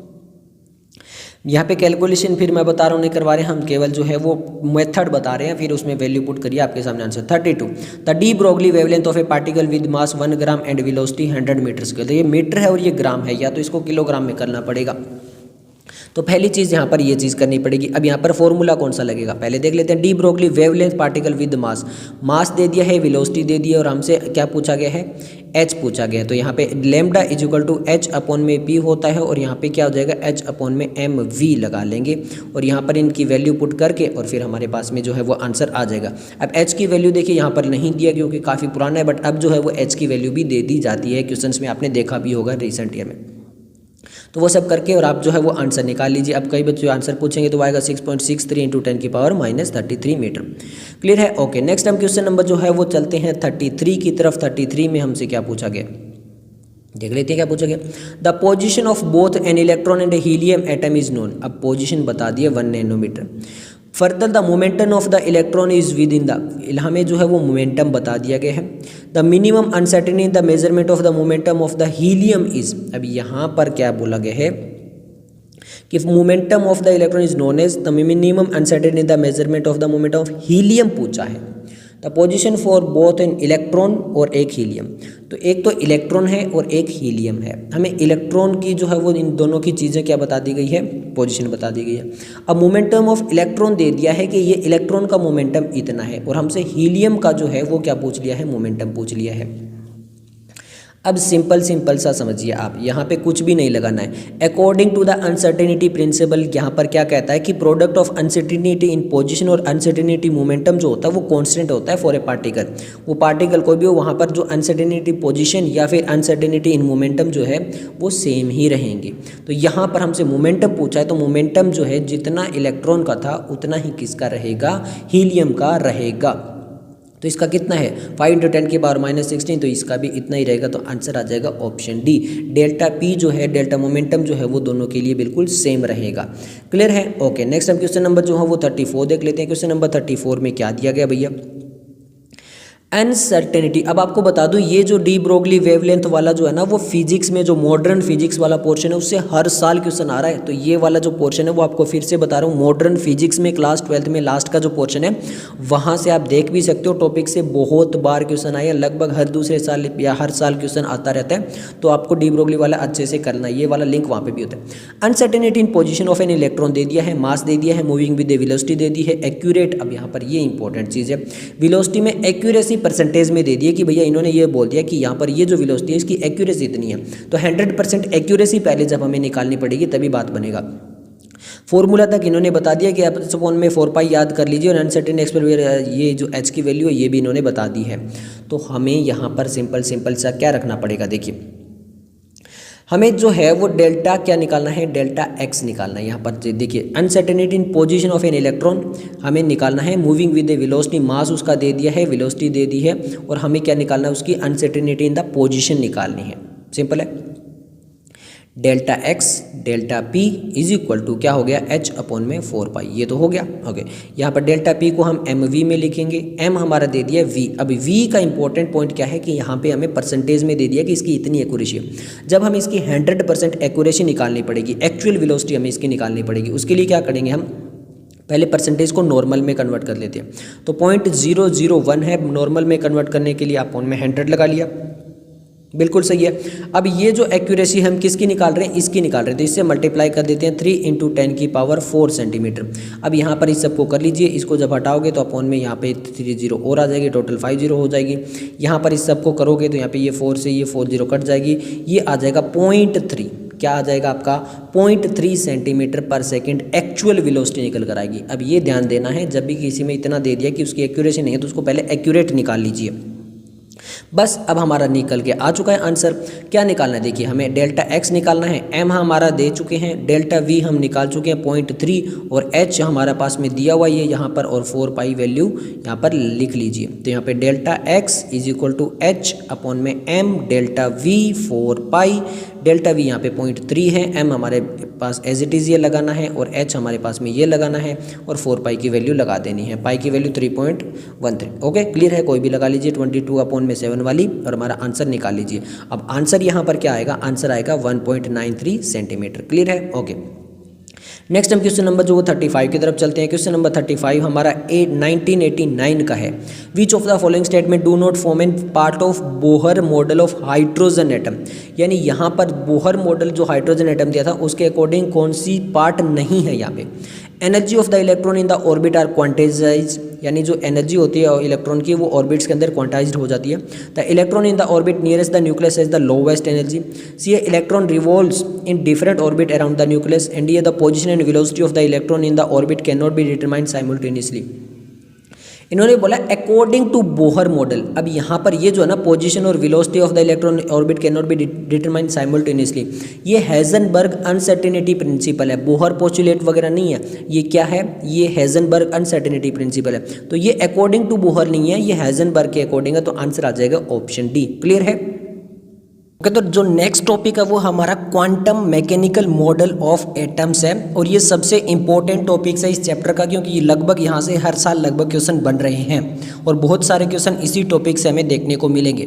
तो आपको पता है कि जो क्वांटम नंबर है होते हैं वो कितने होते हैं, 4 होते हैं। एक होता है प्रिंसिपल क्वांटम नंबर जिसको एन से रिप्रेजेंट करते हैं, एक होता है एजीम्यूचुअल क्वांटम नंबर जिसको एल से रिप्रेजेंट करते हैं, एक हमारे पास में होता है मैग्नेटिक क्वांटम नंबर जिसको एम से रिप्रेजेंट करते हैं, और एक होता है हमारे पास में स्पिन क्वांटम नंबर जिसको हम एस से रिप्रेजेंट करते हैं।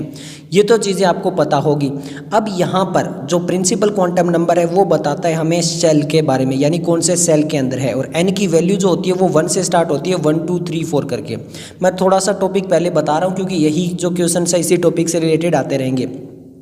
फिर जो आपका होता है वो सब सेल बताता है, क्या बताता है, सब सेल बताता है और शेप बताता है। और ये एल जो होता है वो स्टार्ट होता है 0 से, 0 1 2 3 करके। ये जो आपके 1 2 3 होते हैं वो मतलब 1 का मतलब होता है के सेल, एल सेल, इस टाइप से एम सेल, एन सेल। और यहाँ पर जो एल की वैल्यू जो होती है वो 0 1 2 वो होती है एस पी डी एफ, इस टाइप से। अब बात करते हैं मैग्नेटिक क्वांटम नंबर जो कि एम से रिप्रेजेंट होता है, वो क्या बताता है, ओरिएंटेशन बताता है। आप शब्दों पे ध्यान देना, लिखाई जो है वो बहुत ही गंदी होने वाली है। तो यहाँ पे वो किससे स्टार्ट होता है, ओरिएंटेशन से स्टार्ट होता है, ओरिएंटेशन बताता है। अब एम की जो वैल्यू होती है वो क्या होती है, एम की जो वैल्यू होती है वो होती है 2l+1, यानी जो एल की वैल्यू होगी वो यहाँ पे हम जब रख देंगे तो हम एम की वैल्यू मिल जाएगी। और ये जो कहाँ से कहाँ तक होती है, ये -l से लेके +l तक होती है। -l से लेके +l का कैसे मतलब हो गया, जैसे फॉर एग्जांपल हम यहाँ पर जो है वो l की वैल्यू रखते हैं यहाँ पर क्या 0, ठीक है, नहीं चलो 1 रख देते हैं, तो l की वैल्यू रख देते हैं 1, तो 1 2 × 1 क्या हो गया 2 + 1 3, तो ये हो गया टोटल, तो कितने हो गए 3 हो गए, यानी m जो होंगे ओरिएंटेशन वाले वो टोटल ऑर्बिट 3 होंगे। बट यहाँ पर ये कहाँ से कहाँ तक चलेंगे, देखिए L की वैल्यू क्या थी, L की वैल्यू हमने रखी थी 1, तो ये होगा -1 फिर 0 फिर +1, तो टोटल कितने हो गए, ये 3 हो गए, -1 0 3। तो इस टाइप से ये मैग्नेटिक क्वांटम नंबर ओरिएंटेशन बताता है। अब स्पिन क्वांटम नंबर जो होता है वो स्पिन बताता है क्लॉकवाइज है या एंटी क्लॉकवाइज है, प्लस में और माइनस का साइन दिखाता है। ये चीज़ें क्लियर होगी ओके। फिर आता है एक एनर्जी लेवल, जो हम ऑर्बिट को फिल करेंगे ना वो एनर्जी लेवल पे होता है। एनर्जी लेवल के क्या अंदर क्या होता है, जो प्रिंसिपल क्वांटम नंबर है प्लस एजीमेथुअल क्वांटम नंबर जो होता है उनको ऐड कर देते हैं तो हमें एनर्जी मिल जाती है। क्लियर है। अब जिसकी जितनी ज़्यादा एनर्जी होगी उसकी n+l वैल्यू भी उतनी हाई होगी। अब आप कहोगे कि ऐसा भी तो हो सकता है कि सेम वैल्यू आ जाए। फॉर एग्जाम्पल मैं ले लेता हूँ n को मैं 4 ले लेता हूँ, तो 4 + 0 करूँगा तो मैं यहाँ पर कितना मिलेगा, 4 मिलेगा। फिर उसके बाद में मैं ले लेता हूँ यहाँ पर क्या 3 + 1 करूँगा तो भी यहाँ पर 4 मिलेगा। तो अब इसमें क्या होगा, इसमें वो होगा जिसकी n की वैल्यू हाई होगी। यहाँ पर n की वैल्यू हाई है तो इसकी एनर्जी ज़्यादा हाई मानी जाएगी अगर ये वैल्यू जबकि दोनों की सेम आती है। तो ये आपको पॉइंट्स कुछ कुछ मैंने बता दिए जो ज़्यादातर क्वेश्चन में आएंगे। तो चलिए स्टार्ट करते हैं। क्वेश्चन नंबर 36 नीट 2019 में पूछा गया 4d 5p 5f and p orbital are arrange in order of their decreasing energy. The correct option is, यहाँ पर देखो सबसे पहले हमें ये जो 4 5 5 6 लिख रखा है ये n लिख रखा है। क्या लिख रखा है, ये n लिख रखा है। मैंने अभी बताया था जो शेल होते हैं वो लिख रखे हैं। उसके बाद में ये जो d p f p है इसके लिए हमें l की वैल्यू चाहिए। तो l की वैल्यू जो 0 होती है वो किसके लिए होती है, s के लिए, 1 किसके लिए, p के लिए, 2 किसके लिए, d के लिए, 3 किसके लिए, f के लिए। ये किसकी होती है, l की वैल्यू होती है। ये चीज़ क्लियर हो गया। ओके, तो सबसे पहले 4d लिखा हुआ है, 4 तो n की वैल्यू 4 हो गई। अब d के लिए हमारे पास जो l की वैल्यू कितनी होगी, 2 होगी। और हमें एनर्जी का फॉर्मूला भी बताया था n+l करेंगे, तो वही कर देते हैं। सबसे पहले n+l करेंगे तो यहाँ पर इसमें जो वैल्यू निकल कर आएगी 4 प्लस जो d है हमारा 4 + 2, हमें कितनी वैल्यू निकल कर आएगी, 6। क्लियर है। 5p देख लेते हैं, 5p p में वैल्यू कितनी होती है, 1। तो यहाँ पर 5p को जब हम ऐड करेंगे 5 + 1 तो ये भी हमें कितनी निकल कर आएगी, 6। अब हम 5f देख लेते हैं। 5 तो हमारा हो गया वैल्यू, f कितना होता है, 3 होता है। तो 5 + 3 ये कितना निकल कर आया हमारे पास में, 8। तो सबसे हाईएस्ट एनर्जी अभी तक जो निकल के आ रही है वो 5f की निकल के आ रही है। फिर बात करते हैं 6p के बारे में। तो 6 हमारा हो चुका है और p की वैल्यू कितनी होती है, v की वैल्यू होती है 1। तो ये हमारे पास हो गया 7। तो इसका मतलब क्या है, जो 5f है उसमें n+l रिकॉर्डिंग के अंदर इसकी वैल्यू आई है 8, इसकी आई है 7, इसकी आई है 6 और इसकी भी आई है 6। तो मैंने बता दिया था कि अगर दोनों की सेम आ रही है तो जिसका n वैल्यू, इसका n हाई है तो इसकी एनर्जी हाई होगी। तो सबसे ज़्यादा हाईएस्ट जो एनर्जी होगी वो 5f की होगी। देन उसके बाद में जो वैल्यू होगी वो 6p की होगी। बिल्कुल सही चल रहा है अभी तक। फिर उसके बाद में देखिए दोनों की 6 आ रही है तो n की वैल्यू हाई जो है वो 5 में है और फिर 4 में है। तो हमारा जो करेक्ट आंसर बनेगा वो ऑप्शन बी बनेगा। अब यही फॉर्मूला आगे अगर कहीं लगेगा तो ये हम जल्दी कर लेंगे क्योंकि मैंने यहाँ पर आपको एक बार में बता दिया कि टॉपिक क्या है, ये कहना क्या चाहते हैं। क्लियर है। ओके, नेक्स्ट हम बात करते हैं orbital have 3 angular nodes and 3 total nodes is. अब यहाँ पे बोला गया कि ऑर्बिटल जो है उसमें 3 एंगुलर नोड है एंड 3 ही टोटल नोड है। तो क्या होगा, वो 5p होगा, 3d होगा, 4f होगा, 6d होगा। ओडिशा नीट 2019 में क्वेश्चन पूछा गया। तो इसकी वैल्यू के लिए हम क्या करते हैं, देखिए नंबर ऑफ एंगुलर नोड्स जो होते हैं, नंबर ऑफ एंगुलर नोड्स जो होते हैं वो इक्वल टू होते हैं l की वैल्यू के। मतलब जितने l होगा उतना ही एंगुलर नोड्स होगा। क्लियर है। Okay, total number of nodes पूछ लिया जाए, अगर हमसे टोटल नंबर ऑफ नोड्स पूछ लिया जाए तो वो जो वैल्यू होती है वो होती है n-1। तो सबसे पहले क्या लिखा गया, एंगुलर नोड्स जो हैं वो l है, l मतलब 3 है, ये l जो है वो 3 है। अब पहले लिख लेते हैं 0 1 2 3 S P D F। तो सबसे पहले हमें क्या होना चाहिए, f आएगा, ये तो हमें पता है। अब f से ही हमें पता चल जा रहा है कि यहाँ पे जो है वो 4 वाला आएगा, 4f। बट फिर भी देख लेते हैं n-1 जो है वो जो टोटल नोड है वो भी कितने दिए हैं, 3। तो n-1 = 3 है तो n = कितना हो जाएगा, 3 + 1 = 4 हो जाएगा। तो हमारा आंसर आ जाएगा 4f। क्लियर हो गया। ओके, नेक्स्ट हम क्वेश्चन नंबर जो है वो 38 देख लेते हैं। Which one is a wrong statement, कौन सी एक रॉन्ग स्टेटमेंट है। Total orbital angular momentum of electron in s orbital is equal to 0। तो एंगुलर मोमेंटम ने मैंने बताया था कि एंगुलर मोमेंटम क्या होता है, l के अंदर। तो s ऑर्बिटल में जो l की वैल्यू होती है वो 0 होती है, तो 0 हो गया। N orbital is designed bye 3 quantum numbers while N electron in an atom is designed by the 4 quantum numbers. Orbital जो होता है वो केवल 3 क्वांटम नंबर से पता चल जाता है, बिल्कुल सही है। बट जो इलेक्ट्रॉन होता है क्योंकि वो किस डायरेक्शन में मूव कर रहा है, क्लॉकवाइज एंटी क्लॉकवाइज, तो वो स्पिन क्वांटम नंबर से पता चलता है। तो ये भी बिल्कुल सही है। हमसे रॉन्ग पूछा है। The electronic configuration of nitrogen atom is, यहाँ पर ये जो है वो बताया गया है। तो अब यहाँ पर देखिए, अगर यहाँ पर ये फिल हो गया, यहाँ पर ये फिल हो गया, ये फिल हो गया, ये फिल हो गया, अब इसकी डायरेक्शन देखिए क्या है। इसकी डायरेक्शन जो है वो गलत लिखी हुई है। क्यों? क्योंकि जब यहाँ पर ये हाफ फिल्ड हो रहे होते हैं तो इन सब की डायरेक्शन सेम रहेगी, यानी ये जो है वो अप साइड में आएगा। फिर जब सेकेंड होगा तो वो down side down side down side इस टाइप से आएगा, मतलब एक क्लॉकवाइज हो गया तो एक अप साइड और अप साइड ही चलेगा। ये जो इलेक्ट्रॉनिक कॉन्फ़िगरेशन में ये जो फिलअप है वो क्या किया गया है, गलत किया गया है। तो हमारा आंसर बनता है यहाँ पे ऑप्शन सी, क्योंकि ये स्टेटमेंट यहाँ पे गलत होगी। The value of m for d z square is zero, यहाँ पे डी जेड स्क्वायर की वैल्यू जो होती है वो जीरो होती है, बिल्कुल सही है। आ गया नीट 2018 में क्वेश्चंस। अब हम बात करते हैं नेक्स्ट क्वेश्चन नंबर जो है वो 39 की बात कर लेते हैं। क्वेश्चन नंबर 39 में बोला गया विच वन इज रॉन्ग स्टेटमेंट, वापस रॉन्ग स्टेटमेंट पूछी गई है, 2017 का क्वेश्चन है। The uncertainty principal is delta E into delta T greater than H upon में 4 पाई। यहाँ पर जो ई की वैल्यू है वो एक्स और पी, यहाँ पर ये चीज़ें जो है उनमें थोड़े से साइन जो है वो चेंज किए गए। Half filled and fully filled orbitals have greater stability due to the greater exchange energy, greater symmetry and more balanced arrangement. हाँ जी, हाफ फील्ड और फुल फील्ड जो होते हैं उसके पास में ज़्यादा स्टेबिलिटी होती है, बिल्कुल करेक्ट है। सी है the energy of 2s orbital is less than the energy of 2b orbital in case of hydrogen like atom. अब ध्यान से समझिए, यहाँ पर ये कह रहे हैं कि 2s ऑर्बिटल एंड में जो एनर्जी है वो लेस होती है 2p ऑर्बिटल से। तो अब आप यहाँ पे n प्लस एल रूल लगा दोगे।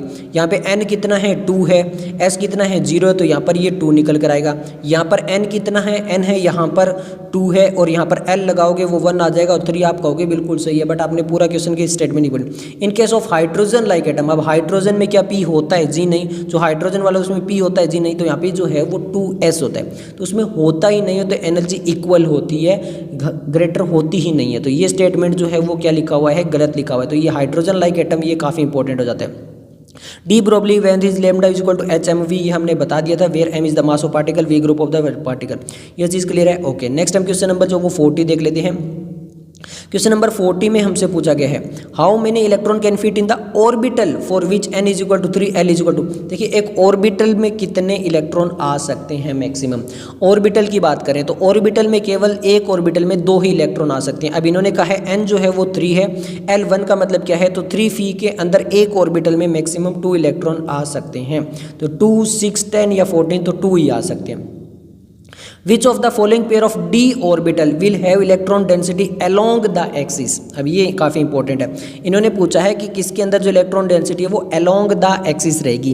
तो किस किस के अंदर रहती है, D x square minus x square और डी जेड स्क्वायर के अंदर जो होती है वो along the axis रहती है।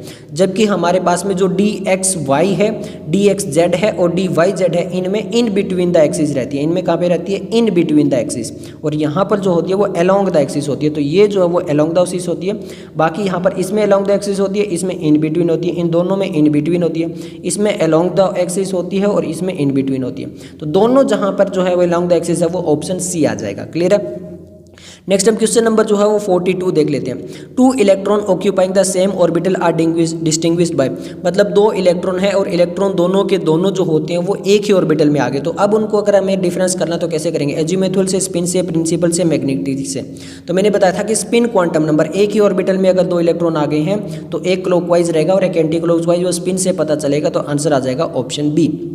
क्लियर है। नेक्स्ट हम क्वेश्चन नंबर जो है वो 43 देख लेते हैं। क्वेश्चन नंबर 43 में बोला गया what is the correct order of increasing energy and listed orbital in the atom of the titanium. अब सिंपल हमें क्या करना है, increasing energy, order of increasing energy of the listed बताना है। वापिस वही लगा लीजिए, n plus L rule, n plus L rule लगा लेते हैं।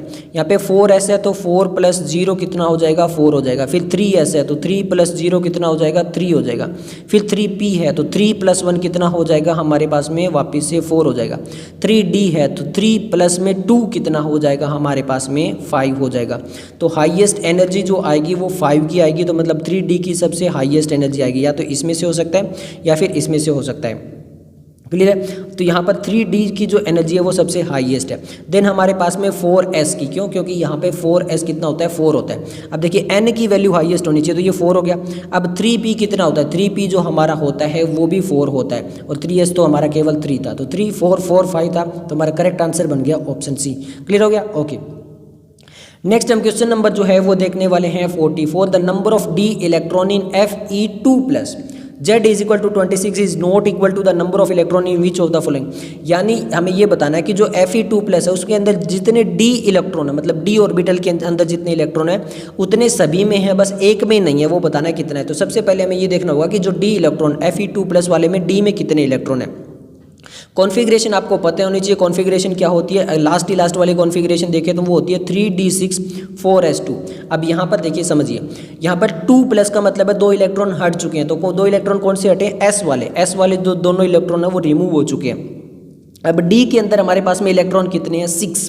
तो इसका मतलब है कि यहाँ पर ये जितने भी हैं इनके अंदर अगर 6 इलेक्ट्रॉन है तो सही है, अगर 6 इलेक्ट्रॉन नहीं है तो फिर बात नहीं बनने वाली। सेकेंड है d इलेक्ट्रॉन इन Fe, तो वापिस से वो d इलेक्ट्रॉन इन Fe में तो हमारा 26 ही रहेगा, क्योंकि जो यहाँ पे 2 रिमूव हुए हैं वो s से रिमूव हुए हैं, तो इससे तो कोई फ़र्क ही नहीं पड़ने वाला है। अगर वहाँ पे 2 आ भी जाते हैं वापस तो वो s में आएंगे, d में नहीं आएंगे। तो जी हाँ, यहाँ पर भी 6 इलेक्ट्रॉन थे हमारे पास में और यहाँ पे भी 6 इलेक्ट्रॉन है। अब बात करते हैं p इलेक्ट्रॉन इन Ne, जो नियॉन गैस होती है उसमें अंदर p इलेक्ट्रॉन कितने होंगे। तो जो नियॉन गैस होती है उसका फॉर्मूला क्या होता है, नियॉन में होता है क्या हमारे पास में 1s2 2s2 2p6। क्लियर है। तो यहाँ पर p में पूछे तो p में कितने इलेक्ट्रॉन है हमारे पास में, टोटल 6 इलेक्ट्रॉन है। तो यहाँ पर भी 6 थे, यहाँ पर भी 6 थे, यहाँ पर भी 6 है। अब हम देखते हैं next option C. Option C में बोला गया है the s electron in magnesium Mg, जो मैग्नीशियम है उसके अंदर कितने होंगे। तो मैग्नीशियम में भी कितने होंगे, s में पूछा गया।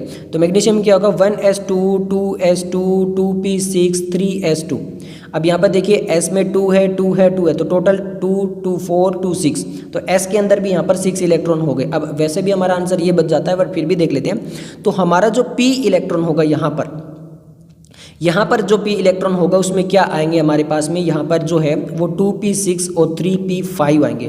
तो यहाँ पे 2p6 में आएंगे तो यहाँ पर कितना हो जाएगा, 6 इलेक्ट्रॉन हो जाएगा, यहाँ पे कितना हो जाएगा 5 हो जाएगा, तो टोटल 11 इलेक्ट्रॉन हो गए। जबकि जो क्लोरीन का जो p है उसमें 11 इलेक्ट्रॉन हो रहे हैं, जो कि गलत है, क्योंकि यहाँ पे 6 इलेक्ट्रॉन होने चाहिए, तो तब ये सेम होता। तो ये हमारा आंसर आ जाएगा ऑप्शन डी। नेक्स्ट हमारा क्वेश्चन नंबर 45 देख लेते हैं। क्वेश्चन नंबर 45 में बोला गया था angular momentum of the electron in d orbital is equal to angular momentum का फॉर्मूला क्या है। एंगुलर सिंपल एंगुलर मोमेंटम का देखिए, एक ऑर्बिटल एंगुलर मोमेंटम होता है और एक एंगुलर मोमेंटम होता है। एंगुलर मोमेंटम का जो फॉर्मूला होता है वो होता है l+1 अपॉन में h अपॉन में 2 पाई, और इसको ऐसे भी लिख सकते हैं h क्रॉस। क्लियर है, ये 2 पाई h अपॉन 2 पाई को इस h क्रॉस करके लिख सकते हैं। तो यहाँ पर क्या हो गया देखिए, √l अपॉन में l+1 ये हमें लिखना है। अब d ऑर्बिटल है, d में s l की वैल्यू देख लेते हैं। तो l की वैल्यू क्या होगी, देखिए 0 1 2, तो ये हो गया s/p/d। तो d की वैल्यू जो आ रही है वो 2 आ रही है। तो अब हम क्या करेंगे, √2 2 + 1 और h है। क्लियर है। तो 2 + 1 कितने हो गए, 3 3 × 2 कितने हो गए 6, √6h। तो इस टाइप से हमारे पास में √6h वाला आंसर आ जाएगा ऑप्शन सी। क्लियर है। नेक्स्ट हम क्वेश्चन नंबर जो 46 देख लेते हैं। 46 में वापस पूछा गया what is the maximum number of orbital that can be identify with the following quantum number. अब ऑर्बिटल जो है वो n = 3 l = 1 बोल दिया गया है, और m जो है वो ml0 बोल दिया गया है। इसका मतलब हमें फिक्स एक ऑर्बिटल ही बता दिया गया है। जो मैग्नेटिक क्वांटम नंबर होता है उसमें ऑर्बिटल्स होते हैं। तो यहाँ पर हमें m की वैल्यू ही दे दी है 0, यानी केवल सिंगल ऑर्बिटल होगा। 1 2 3 4 तो 1 होगा। क्यों, क्योंकि m की वैल्यू स्पेसिफिक दे दी है हमें, तो वहाँ पे एक m की वैल्यू एक ऑर्बिटल को रिप्रेजेंट करती है। क्लियर है। ओके, नेक्स्ट हम क्वेश्चन नंबर जो है वो देख लेते हैं, कौन सा 47। क्वेश्चन नंबर 47 में हमसे पूछा गया what is the maximum number of electron, यानी मैक्सिमम नंबर ऑफ इलेक्ट्रॉन बताने हैं that can be associated with the following set of quantum number n = 3 l = 1 m = -1। वापिस से हमें क्या बता दिया, एक स्पेसिफिक ऑर्बिटल बता दिया है। तो 4 2 10 या 6, तो एक ऑर्बिटल ही अगर हमें बता दिया तो स्पेसिफिक ऑर्बिटल में कितने इलेक्ट्रॉन हो सकते हैं, मैक्सिमम 2 हो सकते हैं। तो आंसर आ जाएगा ऑप्शन बी। नेक्स्ट हमारे पास में क्वेश्चन नंबर जो 48 है the outer electronic configuration of ज़ीडियम एटॉमिक नंबर 64 दिया, हमें आउटर इलेक्ट्रॉनिक कॉन्फ़िगरेशन बतानी है। तो आउटर इलेक्ट्रॉनिक कॉन्फ़िगरेशन क्या होती है, ज़ीनॉन, फिर होती है हमारी 4f7 5d1 और 6s2। ये होती है। तो यहाँ पर ये तो एक्स वाला तो है नहीं। अब 4f7 देख लेते हैं। 4f7 ये वाला है, 5d1 और 6 2 ये हमारा आंसर आ जाएगा। क्लियर है? ओके, नेक्स्ट हम क्वेश्चन नंबर जो 49 देख लेते हैं। 49 बोला गया maximum number of electron in a sub shell बोला गया है। सब सेल पूछा गया विद द L = 3 N = 4। अब देखिए सब सेल बोला गया ना, हमें ऑर्बिटल नहीं बोला गया। Magnetic quantum number 1 magnetic quantum number की वैल्यू एक ऑर्बिटल को दिखाती है, बट हमसे सब सेल पूछ रही है यानी L के अंदर कितना है। तो सिंपल से हमें L वाला देखना है। तो देखिए 0 1 2 3 S P D F, F हो गया हमारा। तो F में कितने ऑर्बिटल होते हैं? टोटल 7 ऑर्बिटल होंगे। अब आप कैसे निकालोगे? तो सिंपल देखिए m = 2l + 1। तो यहाँ पे L की वैल्यू कितनी है? 3, 2 × 3 + 1। तो कितने ऑर्बिटल आ गए? टोटल 7 ऑर्बिटल आ गए। अब एक ऑर्बिटल में कितने इलेक्ट्रॉन होते हैं? 2। तो 7 में कितने हो जाएंगे? 14। तो आंसर आ जाएगा ऑप्शन ए। क्लियर है? नेक्स्ट हम बात करते हैं किसके बारे में? नेक्स्ट हम बात करने वाले हैं 50 नंबर क्वेश्चन। 50 नंबर क्वेश्चन में बोला गया the correct set of 4 quantum number for the valence electron of rubidium atom Z = 37 is. अब हमें रुबिडियम एटम बताना है। रुबिडियम किस में आता है? देखो हेलिना की रब। तो यहाँ पर ये जो हमारा रब वाला है इसके अंदर आ रहा है। तो मतलब 1 2 3 4 5। तो हमारा ये किसके अंदर आ रहा है? सेल जो है वो 5। तो N = कौन सा आ रहा है हमारे पास में? 5 आ रहा है। क्लियर है? ये किसके अंदर होता है? S के अंदर होता है। सबसे पहला जो होता है ग्रुप उसी के अंदर होता है। तो S के अंदर होता है। S के लिए L की वैल्यू कितनी हो गई? 0 हो गई। अगर L की वैल्यू 0 हो गई तो हमारे पास में जो M की वैल्यू निकालते हैं वो 2l + 1 करके निकालते हैं। तो यहाँ पर क्या होगा? 2l 0 + 1। तो यहाँ पर हमारे पास में टोटल जो वैल्यू ही रहेगी वो 0 रहेगी। क्लियर है? तो अब ये देख लेते हैं हमारे पास में सबसे पहले वैल्यू क्या आएगी? 5 में L की वैल्यू अगर 0 है तो M भी जो हमारा 0 हो गया और ये +1 -1। तो यहाँ पर हमारा आंसर जो आ सकता है ये आ सकता है। क्लियर है? तो हमारा आंसर आपके सामने है। अब नेक्स्ट हम बात करते हैं कहाँ पर? 51 नंबर क्वेश्चन में। 51 नंबर क्वेश्चन में पूछा गया देखिए the orbital angular momentum of A p electron is given is. अब h/2π दे दिया है हमें, यहाँ पर वो वाला फॉर्मूला लगाना पड़ेगा। तो पहले ही हम इसको ऐसे लिख रहे थे, अब हम इसको टोटल कैसे लिखते हैं? L + 1 h/2π। अब हमें p इलेक्ट्रॉन के लिए निकालना है। तो L की वैल्यू निकाल लीजिए। L की वैल्यू क्या होगी? देखिए 0 फिर वहाँ पे 1 फिर 2। तो ये हो गया S, ये हो गया P। तो L की वैल्यू हमारे पास जो निकल कर आ रही है वो आ रही है 1। कितनी निकल कर आ रही है? 1। तो यहाँ पर 1 × 1 + 1 तो हमारे 2 × 2। तो ये हमारे पास में क्या निकल के आ रही है? √2 h/2π। अब ऐसा कोई ऑप्शन है जहाँ पे हमारे पास में होनी चाहिए h/2π। अब ऐसा तो हमारे पास में कोई भी ऑप्शन नहीं है। तो फिर कैसे निकालेंगे? देखिए अब जो 2 होता है उसको कैसे लिख सकते हैं? √2 × √2π /√2h इस टाइप से लिख सकते हैं। तो इसको इससे कैंसिल कर देंगे तो h/√2π। ऐसा कोई ऑप्शन है? ये रहा हमारे पास में। तो ऑप्शन आ जाएगा option A. Okay, question number 52 है हमारा the total number of atomic orbital in 4th energy level of an atom is. यानी हमसे पूछा कि total number of atomic orbital जो होंगे वो 4th एनर्जी लेवल में कितने होंगे किसी एटम में। तो देखिए यहाँ पर इसका जो फॉर्मूला होता है वो सिंपल क्या होता है? n² होता है। अब हमसे जो n की वैल्यू दी है वो कौन सी दी है? 4 दी है, मतलब 4 दी है। तो 4 का स्क्वायर कितना हो जाएगा? टोटल 16, 8 16 32 या फिर 4। तो हमारा आंसर आ जाएगा 16। क्लियर है? ओके, अब नेक्स्ट हम क्वेश्चन नंबर जो वो 53 देख लेते हैं। क्वेश्चन नंबर 53 में बोला गया इफ़ n = 6। यहाँ पे जो n दिया गया वो 6 है। The correct sequence for filling of electron will be. हमें बताना है कि करेक्ट सीक्वेंस क्या होगा। अब इंक्रीजिंग ऑर्डर के अंदर जो होता है एनर्जी में वो इलेक्ट्रॉन फिल होते हैं। एक दिया है ns, मतलब ns का मतलब क्या हो गया? 6s दिया है। एक n-2f दिया है। n-2 कितना हो गया? 4f हो गया। n-1 यानी 6 - 1 कितना हो गया? 5d हो गया।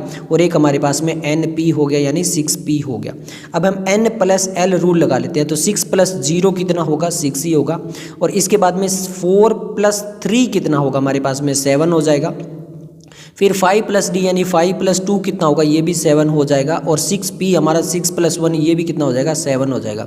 तो मतलब ये तीनों तो इक्वल है और इसमें कम एनर्जी है। तो इसका मतलब सबसे पहले जो आएगा वो तो ns आएगा, वो तो सभी में जो है वो लिखा हुआ है। अब अकॉर्डिंग टू द रूल जो है वो n की वैल्यू हाई होनी चाहिए। तो यहाँ पर n की वैल्यू क्या है? यहाँ पर 6 है, यहाँ पर भी क्या है? 6 है। ये तो आएंगे नहीं। क्लियर है? ओके, तो 6 वाले 6p वाले आएंगे सबसे पहले। फिर क्या आएगा 5d आएगा आपका, और फिर क्या आएगा 4f आएगा, क्योंकि अकॉर्डिंग टू n रूल जो है वो चलेंगे हम। तो हमारा जो आंसर बनेगा वो बनेगा ऑप्शन ए। क्लियर है? ओके, नेक्स्ट हम क्वेश्चन नंबर 54 देख लेते हैं। The maximum number of electron in a sub shell of an atom is determined by the following. Maximum number of electron जो होते हैं किसी सब सेल में वो कैसे डिटरमाइन किए जाते हैं? ऑप्शन क्या दिए हुए? सबसे पहले हम ऑप्शन देखेंगे। देखिए, ऑप्शन दिया हुआ है 2l+1, 4l-2, 2n² या फिर 4l+2। तो सबसे पहले अगर हम ऑर्बिटल निकालते हैं तो वहाँ पे जो फॉर्मूला होता है, एक ऑर्बिटल में 2 इलेक्ट्रॉन होते हैं। ऑर्बिटल वाला क्या होता है, m वाला जो ऑर्बिटल बताता है, तो 2l+1 होता है। अब एक ऑर्बिटल में 2 इलेक्ट्रॉन होते हैं तो ये फॉर्मूला होता है 2 × 2l+1। क्या होता है? 2l+1। क्लियर है? मल्टीप्लाई बाय 2 कर दिया, क्योंकि हमसे पूछा क्या है, इलेक्ट्रॉन पूछा है। अब इसको मल्टीप्लाई कर लेते हैं, तो 2 को 2 से करेंगे 4l, और इसको इंटू 2 करेंगे तो +2 आ जाएगा। तो 4l+2 वाला जो फॉर्मूला है वो निकाल सकते हैं अगर हमें इलेक्ट्रॉन निकालने हैं किसी सब सेल के अंदर। तो क्लियर है? ये फॉर्मूला याद रख सकते हो।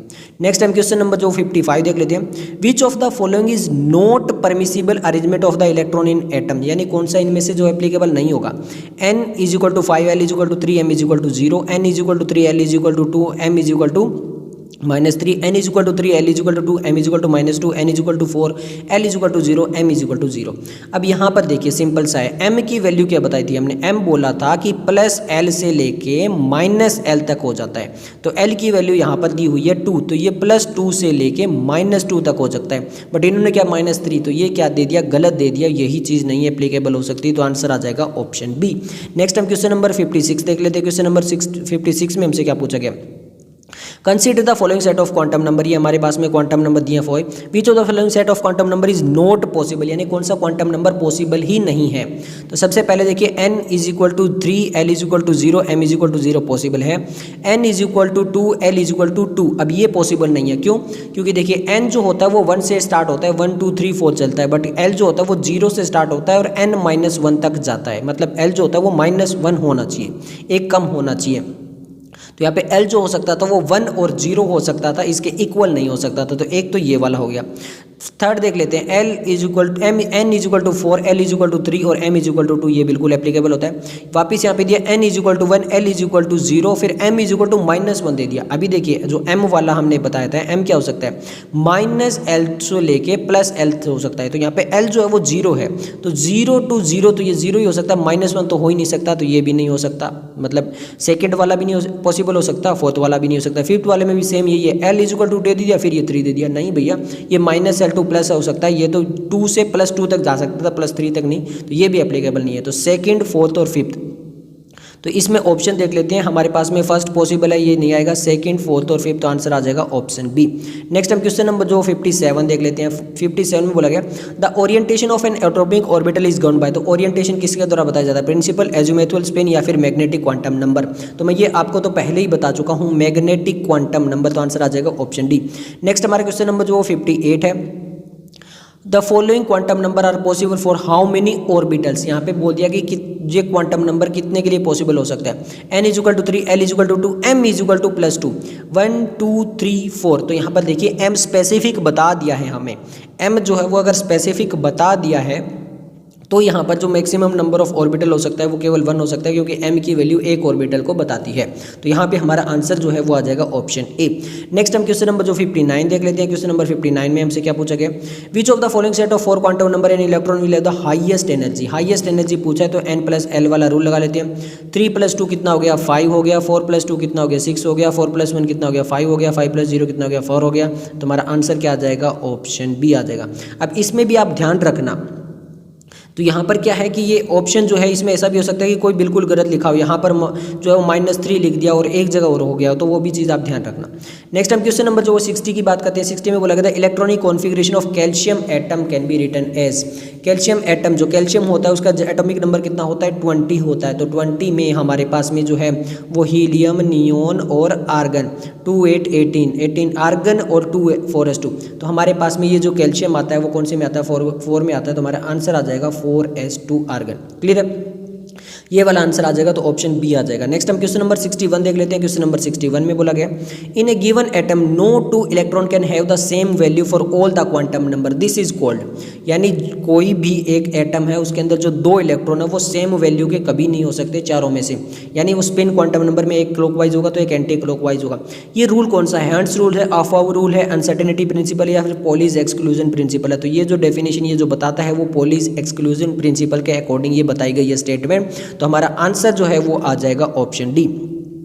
नेक्स्ट हम जो है वो क्वेश्चन नंबर 62 देख लेते हैं। क्वेश्चन नंबर 62 में हमें बोला गया है, for azimuthal quantum number L = 3 है the maximum number of electron पूछा गया है हमारे पास में। तो यहाँ पर 4l+2 वाला रूल लगा सकते हैं क्या? तो यहाँ पर L की वैल्यू जो वो दी हुई है वो कितनी दी हुई है? 3 दी हुई है। तो 4 × 3 + 2 12 + 2 टोटल कितना हो गया हमारे पास में? 14 हो गया। 2 6 0 और 14, क्योंकि हमसे मैक्सिमम नंबर ऑफ इलेक्ट्रॉन सब सेल पूछा गया है, केवल एजीमुथल देके पूछा गया। तो हमारा आंसर आ जाएगा ऑप्शन डी, वही फॉर्मूला जो अभी आपको बताया था। नेक्स्ट हमारे पास में क्वेश्चन नंबर जो वो 63 है, the order of the filling of electron in orbital of an atom will be. वापस वही है 3d 4s 4p 4d 5s। Simple है। सबसे पहले 3d में देखते हैं, तो हमारे पास में क्या होगा? 3 + 2 ये टोटल हो गया 5। n+l रूल लगा रहे हैं वापिस से। 4 + 0 ये हो गया हमारे पास में 4, 4 + 1 ये कितना हो गया हमारे पास में? 5। उसके बाद में 4d वाला कितना हो जाएगा हमारे पास में? 4 + 2 ये हो जाएगा 6, और 5s वाला हमारे पास में कितना हो जाएगा? 5 हो जाएगा।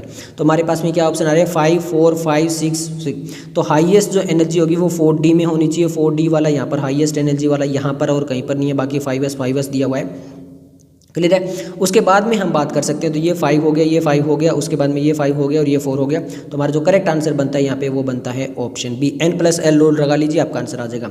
नेक्स्ट हमारा क्वेश्चन नंबर जो 64 है, the electronic configuration of copper atomic orbital.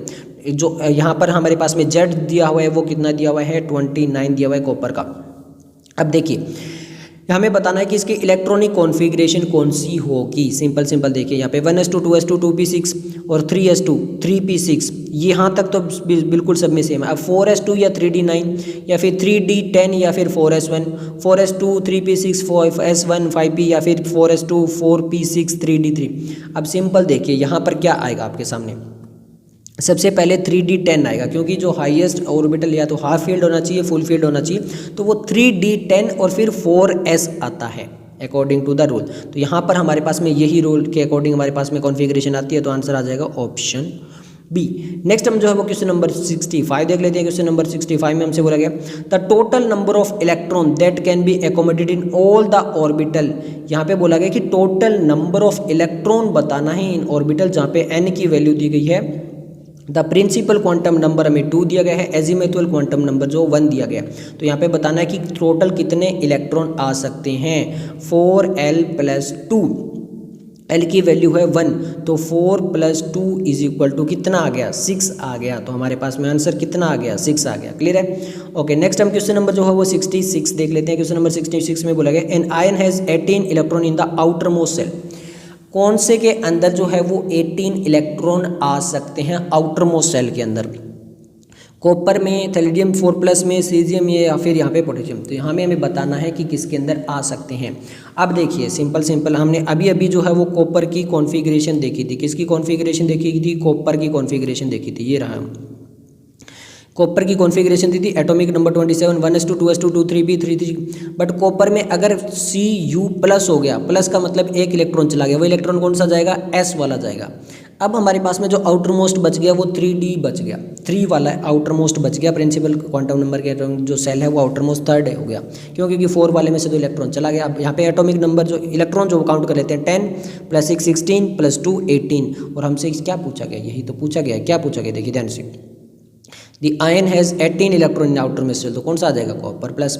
Next हम क्वेश्चन नंबर जो 67 देख लेते हैं। क्वेश्चन नंबर 67 में हमसे पूछा गया, the number of unpaired electron in n+2। अब सबसे पहले तो जो नाइट्रोजन है उसकी हमें क्या लिखनी होगी? इलेक्ट्रॉनिक कॉन्फ़िगरेशन क्या होती है? 1s2 2s2 और 2p3 होती है नॉर्मल के लिए। ये बिल्कुल नॉर्मल नाइट्रोजन की होती है। क्लियर है। एटॉमिक नंबर 7 होता है, तो यहाँ पे 3 + 4 7 हो गया। अब 2 इलेक्ट्रॉन यहाँ से रिमूव हो गए हैं, 2 इलेक्ट्रॉन रिमूव हो गए हैं, तो 1s2 2s2 और 2p1 रह जाएगा, क्यों, 2 इलेक्ट्रॉन चले गए। अब नंबर ऑफ अनपेयर्ड इलेक्ट्रॉन वाला ये 1 वाला रह जाएगा इसका, क्लियर है। तो हमारे पास में 2 0 1 3, तो कौन सा रह गया, 1 रह गया, क्लियर है, okay. The maximum number of electron in a sub shell is given by expression. Maximum number of electron अभी हम बता के आए थे, ये दोबारा यही आ गया है, 4l+2 वाला ऑप्शन हमारा आएगा, तो आंसर आ जाएगा ऑप्शन बी। नेक्स्ट हमारा क्वेश्चन नंबर 69 है, the number of spherical nodes in 3p orbital are.